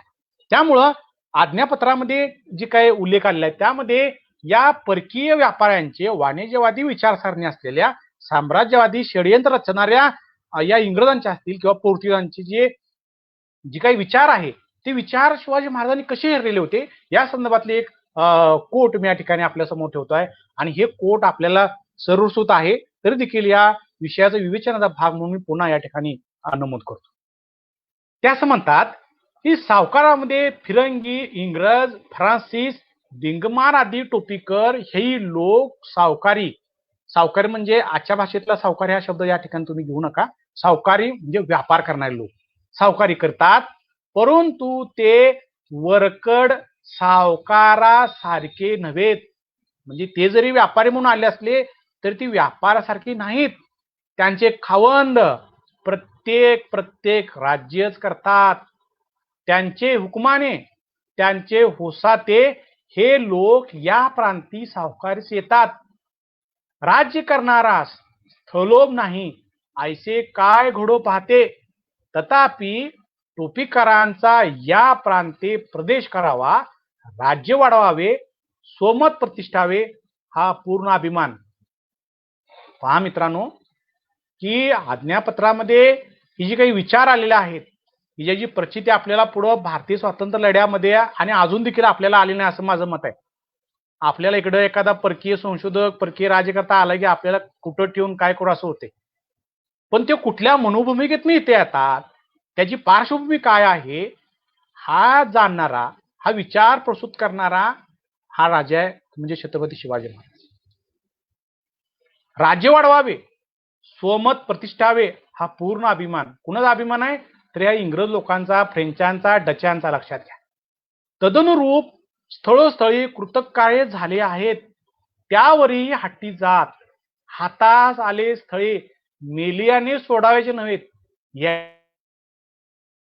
एखादं स्थळ आलं तर जान गेली म्हणजे जान जाय, म्हणजे ही जी काय मराठी हिंदीमध्ये मन आहे आपली, जीव गेला तर 72 पण जागा सोडणार नाही, अशा प्रकारची हट्टी जात याची आमदरदप्ती आले गेले ऐशीच असू द्यावी. त्याशी केवळ नेहमी जागा देऊ नये. म्हणजे ही जी काय युरोपियन व्यापारी आहेत त्यांची आमदरदप्ती म्हणजे त्यांचे काय बसफूट आहे ते आले गेले इथपर्यंत असावे. त्यांना नेहमीची म्हणजे कायमस्वरूपी जागा देऊ नये. जंजिरिया समीप या लोकांचे येणे जाणे सहसा होऊ देऊ नये. जंजिरे म्हणजे जलदुर्ग, समुद्रातील किल्ला. या जंजिरिया समीप या लोकांचे येणे जाणे सहसा होऊ देऊ नये, जवळच येऊ देऊ नये. अशा प्रकारचा विचार, अशा प्रकारचं धोरण त्यांनी त्या काळामध्ये प्रस्तुत केलं होतं. लक्षात घ्या. कदाचित वखारी जागा देणे झालेच तर खाडीची शेजारी समुद्र तरी द्यावा, तैसे ठाई जागा दिदलियावरी आपले मर्यादेने आहेत तोपर्यंत आहेत. नाही ते समये आरमार दारुगोळा हेच त्यांचे बळ. बघा, एकदा तुम्ही जर त्यांना जागा दिली आणि ती जागा त्यांनी गिळकृत केली तर पुढं या लोकांचं आरमार आणि दारुगोळा हेच बळ आहे. त्यामुळे तुमची जागा गेली ती गेली असा याचा अर्थ लक्षात ठेवा. आरमार पाठीशी घेऊन त्याचं बळ त्या बंदरी नूतून किल्लाच निर्माण करणार. म्हणजे ह्या लोकांचं बळ काय आहे तर आरमार आहे, दारुगोळा आहे.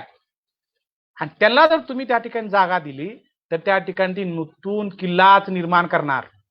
आणि तुम्हाला माहित आहे की मध्ययुगीन राजकारणामध्ये किंवा एकूणच मध्ययुगीन काळखंडाला एकूण किल्ल्याला खूप महत्व आहे. लक्षात घ्या. ज्याच्या हातामध्ये किल्ला त्याच्या हातामध्ये संपूर्ण प्रदेश. जंजिरा सिद्धीच्या हातात काय होतो, फक्त एक किल्ला होता आणि मोजकाचा थोडाफार प्रदेश. पण संपूर्ण मराठा कालखंडामध्ये या सिद्धीनं मराठ्यांना झुंजवले. लक्षात ठेवा. अखेरपर्यंत हा अजिंक्य राहिला आहे आणि त्याचं कारण आहे किल्ला. आणि ह्या किल्ल्याचं महत्व किती आहे ते आपल्याला ह्या आज्ञापत्रामध्ये पाहायला मिळतं. जेव्हा जितके स्थळ राज्यातून गेलेच याकरिता जागा देणेच, खाडी लांब गाव 2 गाव राजापूर सारख्या असेल तेथे फ्रान्स या जागा दिला होता. जे शिवाजी महाराजांनी जे राजापूरच्या खाडीमध्ये या इंग्रजांना जागा दिली होती त्याचंही उदाहरण आहे. कुठं द्यावं तर खाडीपासून लांब, किल्ल्याच्या पासून दूर, की जिथं या लोकांना फारशा हातपाय पसरायला, हातपाय हलवायला आणि फारशी आक्रमक भूमिका घ्यायला संधी मिळणार नाही, अशा प्रकारची ही भूमिका घेतली. लक्षात घ्या. त्याने 2-4 नामांकित शहरे असतील त्यामध्ये जागा द्यावा, म्हणजे ह्यांच्यावरती वचक ठेवता येईल. नामांकित शहरांच्या मध्ये यांना जागा द्या. ती नीच जागा द्यायची असेल ना तर नीच जागा द्या, चांगली जागा त्यांना देऊ नका. म्हणजे या इंग्रजांची किंवा युरोपियनची काय धारणा होती, ही पक्की जाण ही शिवाजी महाराजांना. नीच जागा द्या की जिथून त्यांना हालचाल करणं शक्य होणार नाही. शहराच्या आहारी असलेली जागा द्या. शहराचा उपद्रव म्हणजे तिथं ज्यांना जागा देतील तिथून त्यांना शहरामध्ये फारसा उपद्रव होणार नाही अशी जागा द्या. शहराचा उपद्रव चुकवून नेमून देऊन वखारा घालाव्यात, त्यासही इमारतीचे घर बांधू देऊ नये. जागा दिलीच ना द्या, पण तिथं बांधकाम वगैरे त्यांना करू देऊ नये. मला माहिती आहे की ज्यावेळेला शिवाजी महाराजांनी राजापूरच्या वखारीवरती हल्ला केला त्यांचे वखार उद्ध्वस्त केले, लक्षात घ्या. आणि त्याची भरपाई पुढे ते संभाजी महाराजांच्या काळापर्यंत मागत होते. तर या प्रकारे राहिले तरी बरे, नाहीतर या विना प्रयोजन नाही. आले गेले असो त्यांचे वाटे आपण न वजावे, आपले वाटे त्यांनी न वजावे, इतकेच पुरे. लक्षात घ्या, हा जो काही विचार आहे हा विचार किती महत्वाचा आहे. लक्षात घ्या की त्या परकीय सत्तांच्या ह्याचं तर खरोखर म्हणजे अलीकडच्या काळामध्ये एकदा पुनरावलोकन व्हायला पाहिजे, याची पुनर्मांडणी व्हायला पाहिजे की पुनर्मांडणी पाहिजे या सगळ्याच विचारांची. आणि या विचारांची किंवा या शिवाजी महाराजांच्या या विधानांच्या संदर्भातले अचूक हिरणी किंवा अचूक जी मांडणी आहे ते एक खूप मोठे मराठी मधील नामांकित लेखक श्रीरंग कुलकर्णी यांनी शिवकालीन राजनीती आणि रणनीती हा जो काही अतिशय महत्वाचा असा ग्रंथ आज्ञापत्राच्या संहितेसहित संपादित केलेला आहे. यामध्ये हे श्रीरंग कुलकर्णी असं म्हणतात की स्वातंत्र्यास समुद्रमार्गे लागलेले ग्रहण आणि परराष्ट्रीय आक्रमकांनी आपल्या हेतूच्या पूर्तीसाठी योजलेले आरमार बळ या बाबी दिव्य दृष्टी असलेल्या राष्ट्रपुरुषांच्या ध्यानी आल्या नसत्या तर नवलाचे वाटले असते. हिंदवी स्वराज्याचे स्वप्न साकार करण्यास बद्धपरिकर असलेल्या शिवाजी महाराजांना स्वातंत्र्यास असलेला हा धोका स्पष्ट दिसत होता. म्हणूनच अनुकूल काळ येताच त्यांनी स्वतःच्या आरण्याचा व त्याचा विस्तार करण्यास प्रारंभ केला.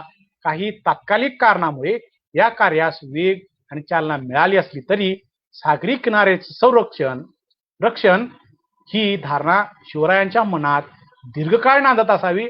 अशा प्रकारचा निष्कर्ष, अशा प्रकारची मांडणी, अशा प्रकारचं विवेचन हे श्रीरंग कुलकर्णी आपल्या ग्रंथामध्ये करतायत. अचूक विधान लक्षात घ्या, अचूक विधान आहे की हिंदवी स्वराज्याचे स्वप्न साकार करण्यास बद्धपरिकर असलेल्या शिवाजी महाराजांना स्वातंत्र्यात असलेला धोका स्पष्ट दिसत होता. हा धोका भारतीय राज्यकर्त्यांना ओळखायला खूप काळ गेला. लक्षात ठेवा, पुढे 300-350 वर्ष गेले आहेत. हा धोका शिवाजी महाराजांनी याच काळामध्ये हेरला होता.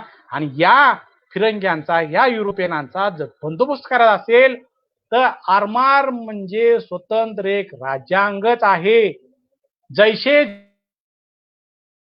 अश्वबल त्याची पृथ्वी प्रजा आहे, तद्वतच ज्या जवळ आरमार त्याचा समुद्र, याकरता आरमार अवश्यमेव करावे.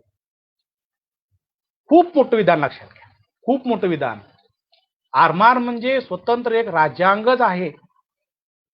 प्राचीन भारतीय ग्रंथांच्या मध्ये कौटिल्य अर्थशास्त्र असेल किंवा शुक्रवृत्ती असेल, यामध्ये जो सप्तांग सिद्धांत सांगितलाय, सप्तांग सिद्धांतामध्ये आम्हाला जरी उल्लेख नसला तरी शिवाजी महाराज पुढे त्याला हे की राज्यांगच आहे.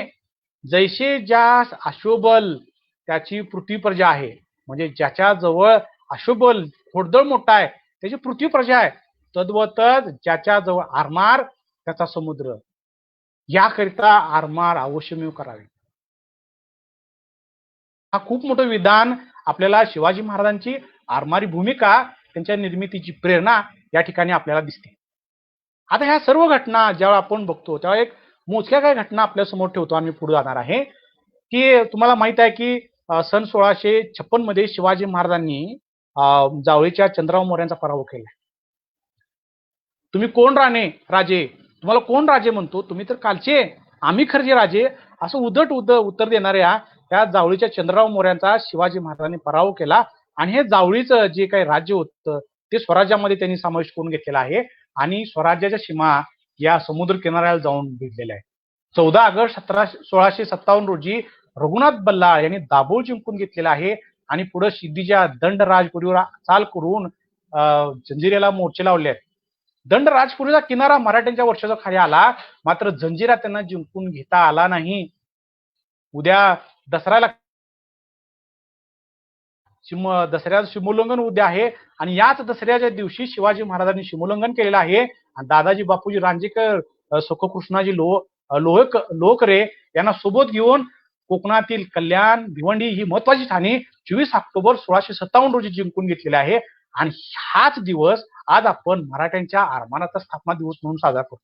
कारण ही ठाणी मराठ्यांच्या म्हणजे स्वराज्यात सामील झाल्यानंतर शिवाजी महाराजांनी या ठिकाणी चांगला मुहूर्त पाहून कुलाब असेल, चौल असेल, तळे, घोसाळे इत्यादी ठाणी जिंकून त्या ठिकाणी आपल्या स्वराज्य सीमा सागराला भिडवलेल्या आहेत आणि सिद्धीच्या जंजिऱ्यावर जर विजय प्राप्त करायचा असेल तर आपण आरमाराची निर्मिती केली पाहिजे.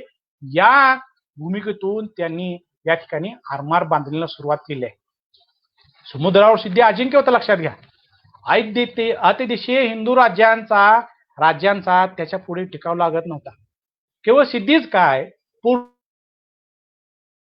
अरब असतील, डच, इंग्रज हे सागर संस्कृतीवर वर्चस्व गाजवणारे शत्रू त्याला पाण्यातले पाव प्यादे समुद्रावर भारतीय सत्ताधीशांची इज्जत घ्यायला काही कमी करत नव्हतं, लक्षात घ्या. दिवसाढवळ्या किनावरील गोरगरीब जनतेवर अन्याय, अत्याचार, लुटमार, बायका मुलांच्या आबरूला हात घालणे ही ह्यांची नित्याची गोष्ट होती. या ठिकाणी समुद्रावरील गलबती लुटून समुद्रातून चाललेल्या परकीय व्यापारावर वर्चस्व निर्माण करून हे गर्भश्रीमंत झालेले हे सत्ताधीश हिंदी महासागराला आपल्या मालक्या हक्काचा म्हणत होते. हिंदी महासागर वास्तविक आता भारताचा, हिंदुस्थानचा, त्यावर सत्ता मात्र पोर्तुगीजांनी निर्माण केली होती, सिद्धी निर्माण केली होती. दस्तक म्हणजे सागरी व्यापाराचा परवाना. दस्तकाशिवाय परकीय किंवा अतिदेशीय जहाजांना समुद्रावर फिरकण्यास मनाई होती. मुघल असू देत, आदिलशाह असू देत, मराठी किंवा इतर छोट्या मोठ्या सत्ता, इव्हन युरोपीय सुद्धा असतील, इंग्रज, डच, फ्रेंच असतील, यांना सुद्धा हे दस्तक घेतल्याशिवाय या किनारपट्टीवरती आपली जहाज समुद्रात हाकरण्याचा अधिकार नव्हता. आणि असं जर एखादं जहाज दस्तकाशिवाय जर दिसलं तर ते मालासहित जप्त करत, ते पोर्तुगीज जप्त करत असत. बऱ्याच वेळेला ते तोफा देऊन समुद्रामध्ये बुडवून टाकत होतं. त्यामुळं या सगळ्या गोष्टींचं आकलन हे शिवाजी महाराजांना झालेलं होतं. त्यांनी आकलन करून घेतलं होतं की या परदेशी व्यापार परकीयांनी बाळकावल्यामुळे आपल्या रयतेचे नुकसान होते आहे हे त्यांना चांगलं उमगलेलं होतं, लक्षात घ्या. आणि स्वतःची व्यापारी किंवा स्वतःची आरमारी गलबत जहाज निर्माण केल्याशिवाय आपण त्यांना शोध देऊ शकणार नाही आणि जंजिऱ्याला सिद्धी आपल्या स्वराज्यात सामील करून घेता येणार नाही याचा दृढ संकल्प करून त्यांनी आरमार बांधणीला सुरुवात केली आहे. आणि हा आरमार बांधणीची जी काही सुरुवात आहे ही सुद्धा आपल्याला सगळ्यांना माहित आहे की ती सभासद म्हणजे कृष्णाजी आनंद सभासदानं आपली जी बखर लिहिली आहे, सभासद बखर, या सभासद बखरीमध्ये दिली आहे. खर तर सभासद बकरीमध्ये आलेल्या जो काही रेफरन्स आहे वास्तविकमध्ये ह्यात थोडी पुढं माग किंवा हे असलं तारीख आणि वार तरी संदर्भ सेम आहे, लक्षात घ्या. तर ह्या जंजिऱ्या संदर्भामध्ये सभासदकार असं म्हणतात की रेवदंडा राजपुरी दर्यामध्ये किल्ला निजामशाही आहे. तेथे हापशी किल्लेदार जागियाचा खावंद याची पाण्यातील जहाजे गुरवा 40-50 आरमार त्याने करून मुलूक मारून पैदा करून जागा जतन केली आहे. राजियास राजपुरीची सिद्धी, राजियास म्हणजे कोणा, शिवाजी महाराजांना. राजियास राजपुरीची सिद्धी घरात जैसा उंदीर तैसा शत्रू, म्हणजे शिवाजी महाराजांना हा सिद्धी होता. तुम्हाला माहित आहे की जर उंदराचा बंदोबस्त करायला आपण किती प्रयत्न करतो, तर हा सिद्धी शिवाजी महाराजांना घरात जसा उंदीर तसा शत्रू यास कसे जेर करावे म्हणून तजवीज पडली. तेव्हा रघुनाथ बल्लाळ सबनीस याने अंगे अर्ज केला की आपण सिद्धीवर स्वारी करतो असे म्हणून 7,000-5,000 मावळे घेऊन पाहिजे घेऊन राजपुरीवर चालले. त्यांनी जाऊन राजपुरी पावितो तळे घोसाळे कुलदेश मारून राजपुरी पावितो सरद दर्या किनारा मोकळा केला. सिद्धीने सल्ल्याचे नाती लावले. सल्ला म्हणजे सल्ला मसलत तहाचे बोलणं सुरू केले, परंतु राजियांनी सल्ला केलाच नाही. ते स्थळ हस्तगत करावे म्हणून राजियांनी जागा जागा डोंगर पाहून गड वसविले की येणेकरून दर्या जेर आहे आणि पाण्यातील राजे जेर होतील असे जाणून कित्येक पाण्यातील डोंगर बांधून दर्यामध्ये गड वसविले.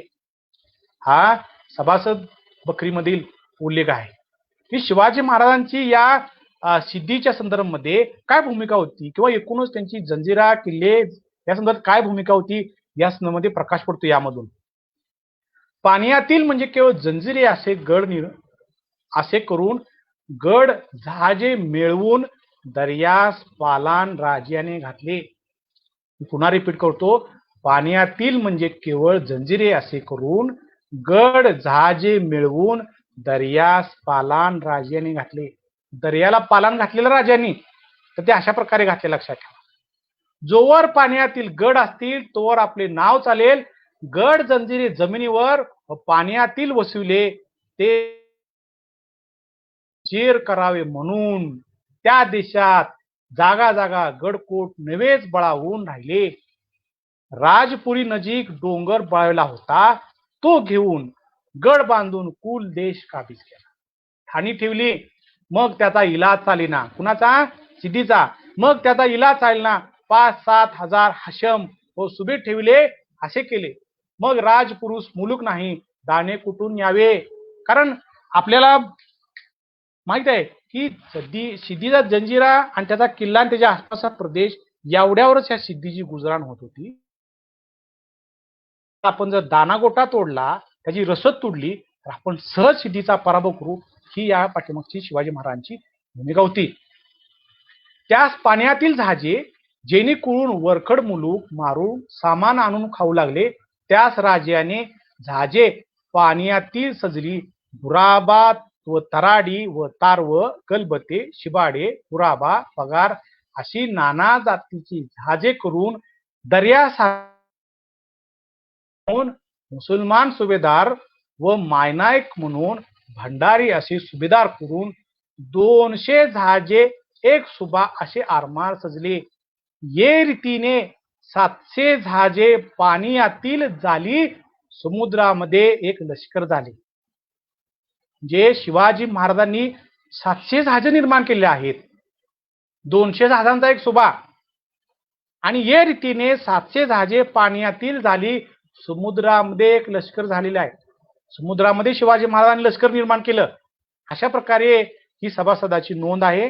आणि या सभासदाच्या नोंदीचा संदर्भ शिवाजी महाराजांच्या आरमार स्थापनेची भूमिका त्यामध्ये साधारण लक्षात घ्या. कोकणच्या स्वारीमध्ये शिवाजी महाराजांनी या सर्व गोष्टींचे सम्यक आकलन केले होते. आकलन करून आरमार उभारण्याच्या दृष्टीने उल्हास नदीतील कल्याण आणि भिवंडी या बंदरामध्ये जहाज बांधणीचा उपक्रम हाती घेतला. या ठिकाणी जहाजांना आसरा घेण्यासाठी, मदत व साहित्य पुरवठा करण्यासाठी समुद्रकाठी नाविक तळ आणि किल्ले होते. त्या दृष्टिकोनातून त्यांनी कल्याण भिवंडी येथे आरमारी तळासाठी दुर्गाडीचा किल्ला बांधला. खारेपाटणजवळ विजयदुर्ग नावाचा जलदुर्ग आणखी बळकट करून घेतला. सूरदुर्ग असेल, कल्याण असेल, विजयदुर्ग या आरमारी ठाण्याबरोबर त्यांनी स्वतःची गलबते बांधण्यास सुरुवात. एका पोर्तुगीज कागदपत्रामध्ये जुलै सन 1659 मधला पोर्तुगीज पत्र आहे.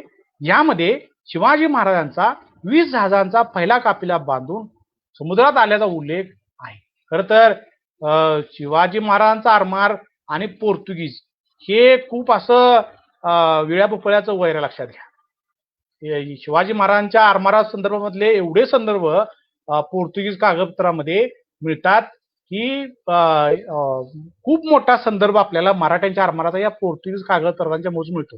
आणि हा संदर्भ मग कधी पोर्तुगालच्या राजानं पोर्तुगीज व्हायसरॉयला पाठवलेलं पत्र असेल, किंवा वसईच्या कॅप्टननी गोव्याला पाठवलं असेल,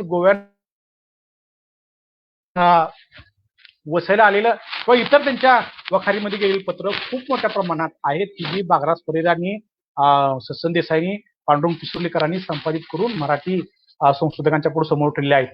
आरमार उभारणीला महाराजांनी जेवढे प्राधान्य दिले, तेवढे आरमार सहजासहजी शत्रूंच्या हातात पडणार नाही, शत्रूच्या भक्षस्थानी पडणार नाही, याची कटाक्षानं नोंद घेतलेली दिसते. याच्यावरती कटाक्षानं त्यांनी नियम केलेले दिसतात, आणि यावरती कटाक्ष होता. लक्षात घ्या, मराठ्यांचं आरमार, मराठ्यांचं स्वराज्य जे निर्माण झालं, त्या पाठीमाग शिवाजी महाराजांचं काटेकोर नियोजन, त्यांचं व्यक्तिगत लक्ष हे खूप मोठं होतं. लक्षात घ्या, महाराजांनी अगदी छान लहान लहान छोट्या छोट्या गोष्टीतून स्वराज्याचं, आरमाराचं संरक्षण करण्याबरोबर जनसामान्य माणसांच्या भावनेची कदर देखील यामधून केलेली आहे.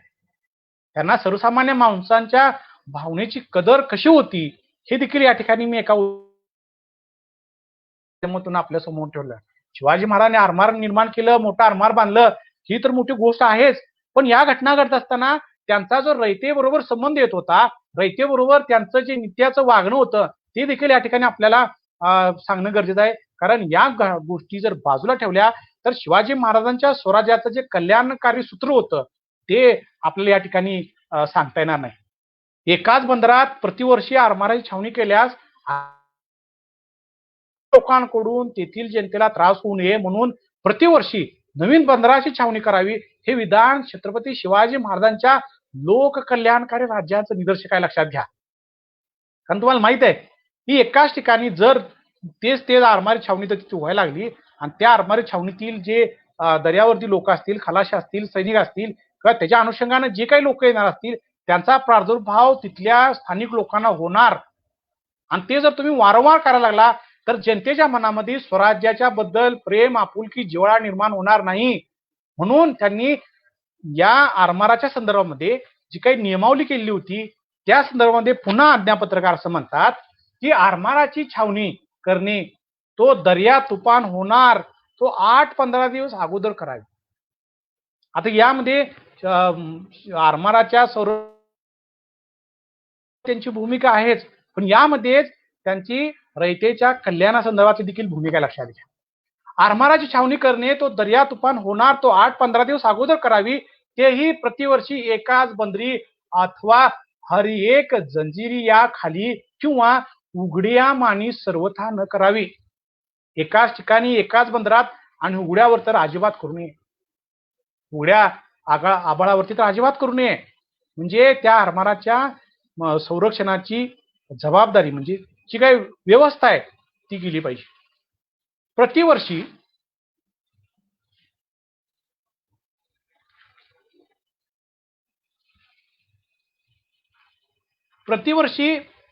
थक्याचा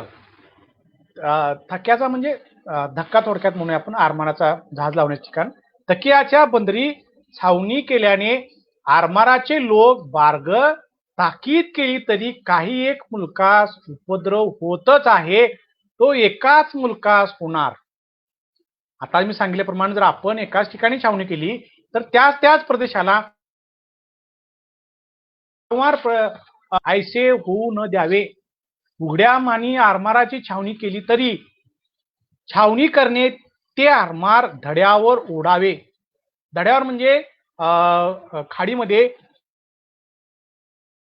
जो उंचवट्याचा भाग आहे की जिथं या आरमारी जहाज किंवा ओढ्या वगैरे वरती ओढून लावणे सोय केली जाते, त्याला धडा असं म्हणतात. वरती छावणी तशामध्ये दगेखोर गनिम चोरी छिपेने तात्काळ आगीचा दगा करणार. आपण परिचित आहात की आरमार हे लाकूड फाट्याशिवाय तयार होणार नव्हतं, आणि हे जाळून देणं की जो कृतज्ञपणा 1756 मध्ये झाला, अख्खं मराठ्यांचा आरमार एका दणक्यात जाळून टाकलं. तर तोच प्रकार म्हणजे वरती छावणी तशामध्ये दगेखोर गनिम चोरी छिपेने तात्काळ आगीचा दगा करणार ऐसे होऊ द्यावे. केवळ किल्ल्याची छावणी करावी तरी आरमाराचे मनुष्य बहुवस प्रयासा अविधी उन्मत एखादे बोलीचालीमुळे कचकलागत होऊन लोक वाया जाणार हे बरं नाही. जर तुम्ही एकाच ठिकाणी जर वारंवार त्या ठिकाणी छावणी करायला लागला तर त्या आरमारी लोकांचा स्थानिक लोकांच्या बरोबर संबंध येणार, त्यांच्यामध्ये बोलचाल होणार, यामधून कलागत म्हणतोय आपण, लागेबांधे निर्माण होणार. मला माहित आहे आता सुद्धा कुठल्याही प्रशासकाला IPS अधिकारी असतील किंवा कुठले एकाच ठिकाणी ते ठेवत नाहीत, आणि त्याला एकाच ठिकाणी जर जास्त काळ ठेवलं तर ते स्थानिक लोकांच्या बरोबर लागेबांधे निर्माण होतात आणि त्यातून प्रशासनामध्ये अनाचार बोकाळतो, त्यामुळे त्यांची बदली होती. तशाच प्रकारची बदली आपण म्हणूया ह्या आरमारामध्ये होत होती. म्हणजे एकाच बंदरामधून किंवा एकाच किल्ल्यामध्ये न करता ती दुसऱ्या ठिकाणी, म्हणजे या आरमारी लोकांचा तिथल्या स्थानिक लोकांच्या बरोबर संबंध येणार नाही, त्यांच्यामध्ये कलागती होणार नाही, लोक वाया जाणार नाहीत. याकरिता आरमाराची छावणी करणे ते प्रतिवर्षी नूतन बंदरी, ज्या बंदरी मोहारी म्हणजे काय की समोर तोंडावर मोक्या ठिकाणी, ज्या बंदरी मोहारी किल्ला की समुद्राच्या जिथं तोंडावर किल्ला आहे अशा ठिकाणी त्याची छावणी करावी. किल्ल्याचे दहशतीने गनिम खाडी उतरू न शके, अशा किल्ल्यामध्ये छावणी करा की ज्यामध्ये त्या किल्ल्याच्या दहशतीनं शत्रू तिथं उतरणार नाही, अथवा आड खाडी ऐसे खाडीत आरमाराची छावणी करावी, तेही सारे आरमार एकाच जागे न ठेवावे. किती बारीक गोष्ट आहे, लक्षात घ्या. की अगदी जमिनीवर जाऊन या आरमाराच्या नियोजनाचं व्यवस्थापनाचे सूत्र आहे. एकाच ठिकाणी आरमार ठेवू नये. जर गनिमाचा म्हणजे शत्रूचा हल्ला झाला तर एका क्षणात सगळं भस्मसात होईल, म्हणून ते वेगवेगळ्या ठिकाणी ठेवावे, जागा जागा छावणीच ठेवावी. रात्रीच खाडीतील गस्त व खुशकीची गस्त आरमाराभोवती करीत जावी. सुभेदारांनी आपला कबिला देखील 2 महिने त्याच ठिकाणी ठेवून आरमाराची रात बिरात चाकरी करून लागेल सामान ते विषयी हुजूर लिहून करून घ्यावे. लहान, एकदम लहान सुभेदारांनी आपला कबिला म्हणजे कोण, बायका मुलं. शेवटी माणसाचा जीव कुणात गुंतलेला असतो तर आपल्या बायका मुलाबाळात गुंतलेला असतो. तर सुभेदार जर त्या ठिकाणी मुक्कामाला राहिला आणि त्याची जर बायका मुलं त्या ठिकाणी नसतील तर त्याचा जीव निम्मा घरात निम्मा आरमारात. तसं करू नये. आपला कबिला देखील 2 महिने त्याच ठिकाणी आणून ठेवावा. लक्षात घ्या की हा जो आरमारी व्यवस्थापनाचा, सुरक्षितेचा आणि सर्वसामान्य सैनिकाचा सुभेदार असेल किंवा त्याच्या मानसिकतेचा देखील वेध महाराज घेत असावेत, याचं एक उत्तम उदाहरण लक्षात घ्या. आणि तुम्हाला जे काय लागेल ते सामान ते हुजूर लिहून करून घ्यावे. तुम्हाला जे काय लागते ना ती तुम्ही ठाणं सोडू नये, आम्हाला सांगा, आम्ही त्याची व्यवस्था करतो, असा त्याचा साधारणपणे अर्थ निघतो. त्यामुळं हे सभासदा आज्ञापत्रातील हे देखील विधान माझ्या दृष्टिकोनातून खूप महत्वाचं आहे. यावर आपण शिवाजी महाराजांच्या एकूणच आरमारी व्यवस्थापनाचा, त्या संदर्भातल्या येणाऱ्या लोकांचा काय दृष्टिकोन होता, काय भूमिका होती, हे आपल्या लक्षात घ्या. आरमार संरक्षण तर आहेच, आरमाराच्या संरक्षणाबरोबर रयतेचे राज्य व लोक कल्याण हे महाराजांचे जीवित कार्य आणि सूत्र होते. लक्षात घ्या, मी रिपीट करतो, लोककल्याण, रयतेचे राज्य व लोककल्याण हे महाराजांचे जीवित कार्य आणि सूत्र होते. आज्ञापत्रातील पुढील उदाहरण ह्याच रयतेच्या राज्याचं लोककल्याण कार्याचं आणि त्यांच्या जीवित कार्याचं उदाहरण आहे. ते म्हणजे तुम्ही आरमार बांधायला सुरुवात केली आहे, खूप मोठ्या प्रमाणामध्ये आरमार बांधायला सुरुवात केली आहे.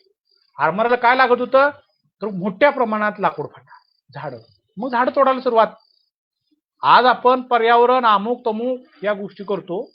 पोकळ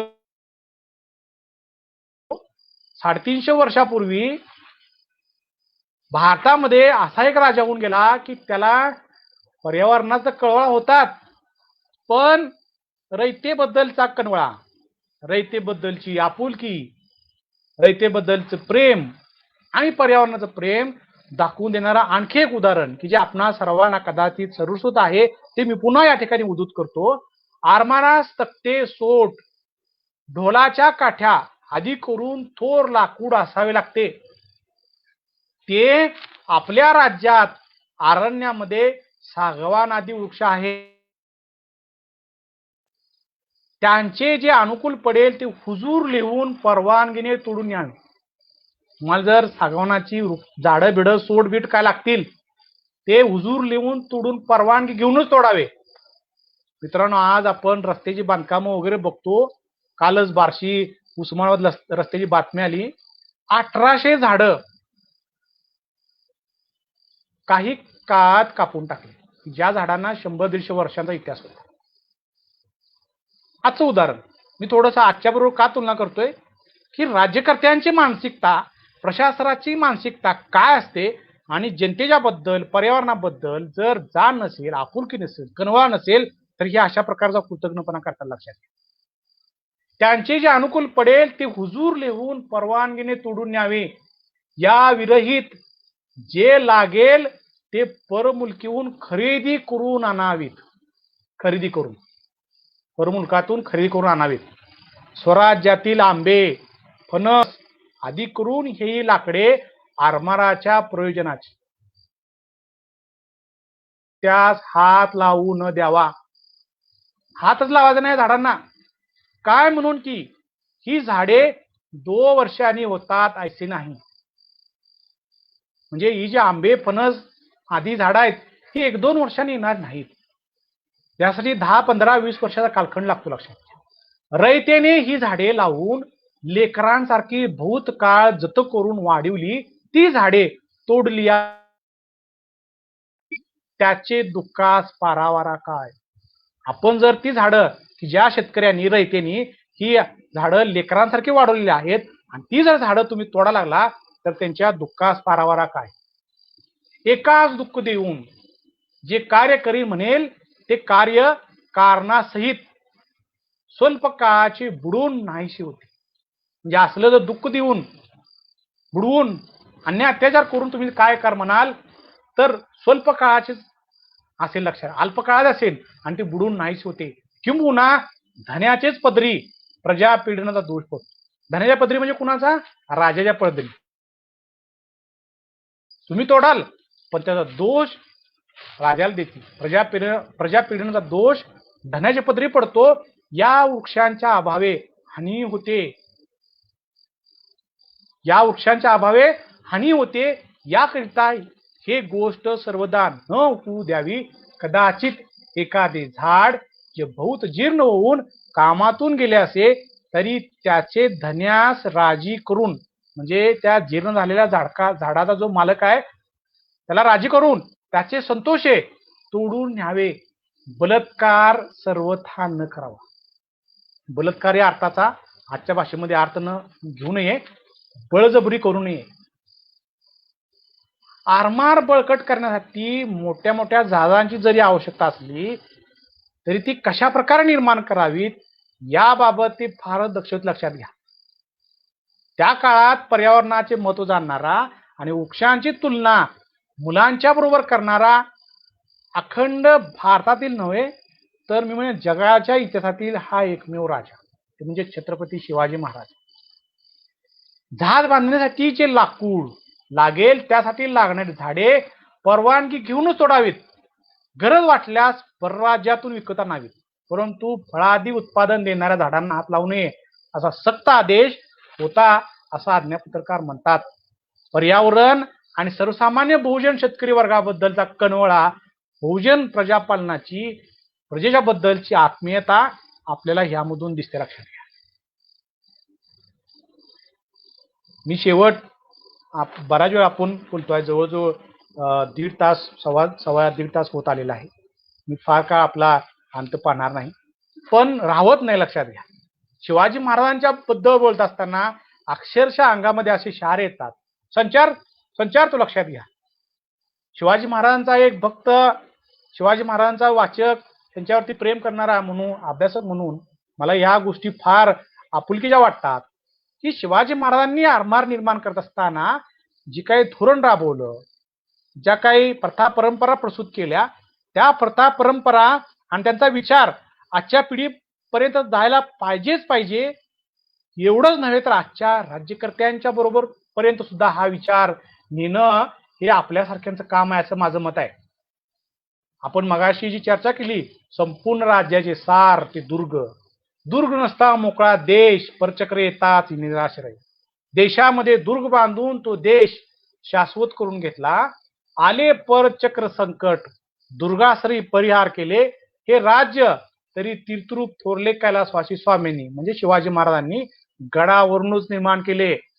जो जो देश स्वशासनवश न होये त्या त्या देशी स्थळ विशेष पाहून गड बांधिले, तैसेच जलदुर्ग बांधिले. घाट माथ्यावरती किंवा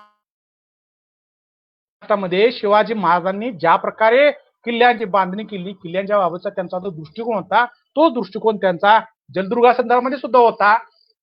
त्यामुळं या संपूर्ण प्रक्रियेमध्ये त्यांची जलदुर्ग बांधणीची भूमिका ही सुद्धा खूप महत्वाची आहे.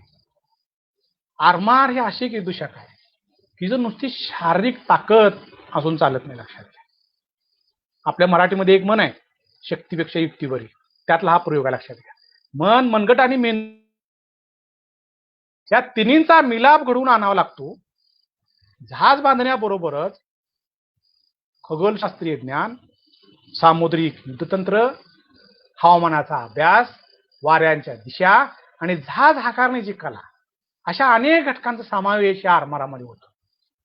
जहाज बांधण्याचे कौशल्य प्राप्त करण्याबरोबरच त्यांनी आरमाराच्या प्रशासनाचे आणि व्यवस्थापनाचे जे तंत्र विकसित केले, त्याची आज जगाच्या कानाकोपऱ्यामध्ये अभ्यास होतो आहे आणि अजून मोठ्या प्रमाणामध्ये त्याचं इंटरप्रिटेशन, विश्लेषण, चिकित्सा होणं गरजेचं आहे.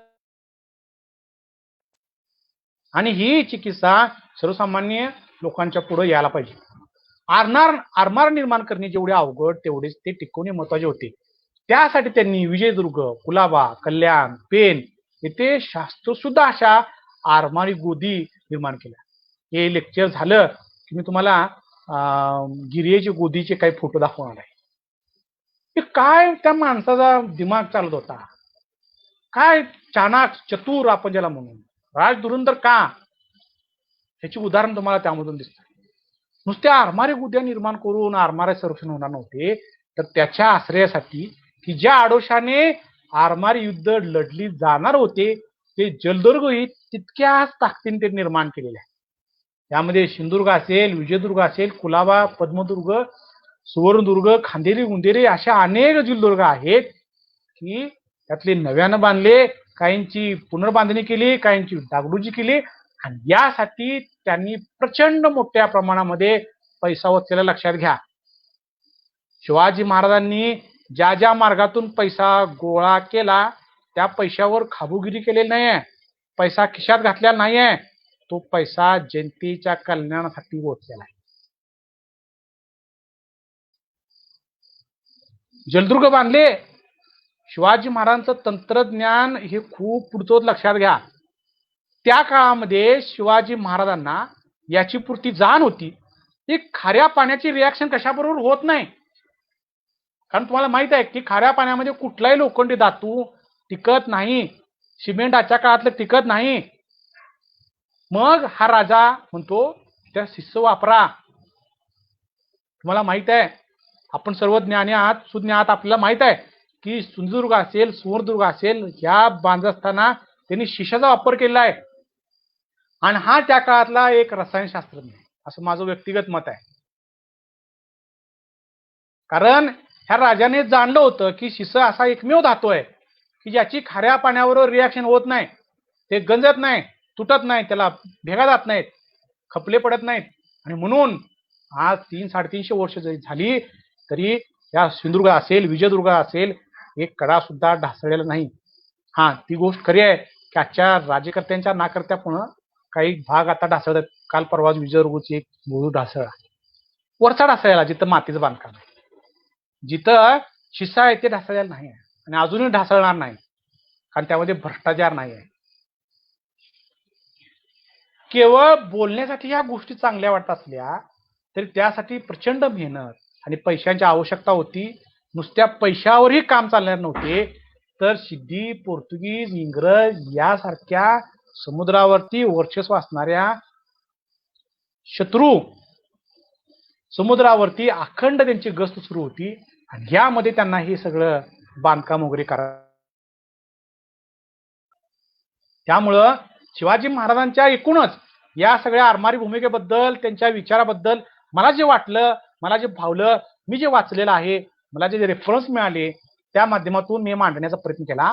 आणि माझ्या व्याख्यानाचा किंवा आजचे जे मराठ्यांच्या आरमाराच्या स्थापना दिनानिमित्त मला आदरणीय डॉक्टर सुजित शिंदे यांनी या सिंधुजन अकादमीच्या माध्यमातून मला विचार मांडण्याची आणि तमाम महाराष्ट्रापर्यंत माझे जे काही विचार आहेत ते पोहोचण्याची संधी दिली. याचा शेवट करत असताना मी थोर इतिहासकार शिवाजी विद्यापीठाचे पहिले कुलगुरू ताराबाई कालीन कागवत्र, जिजाबाई कालीन कागवत्रांचे खूप मोठं मौलिक काम मराठ्यांच्या इतिहासामध्ये थोर इतिहासकार डॉक्टर आप्पासाहेब पवार शिवाजी महाराजांच्या आरमाराबद्दल, त्यांच्या आरमारी भूमिकेबद्दल काय म्हणतात याचा रेफरन्स देऊन मी या ठिकाणी थांबणार आहे. ते असं म्हणतात की शिवाजी हा मराठा राज्याचा संस्थापक होता, तसाच तो मराठा आरमाराचाही संस्थापक.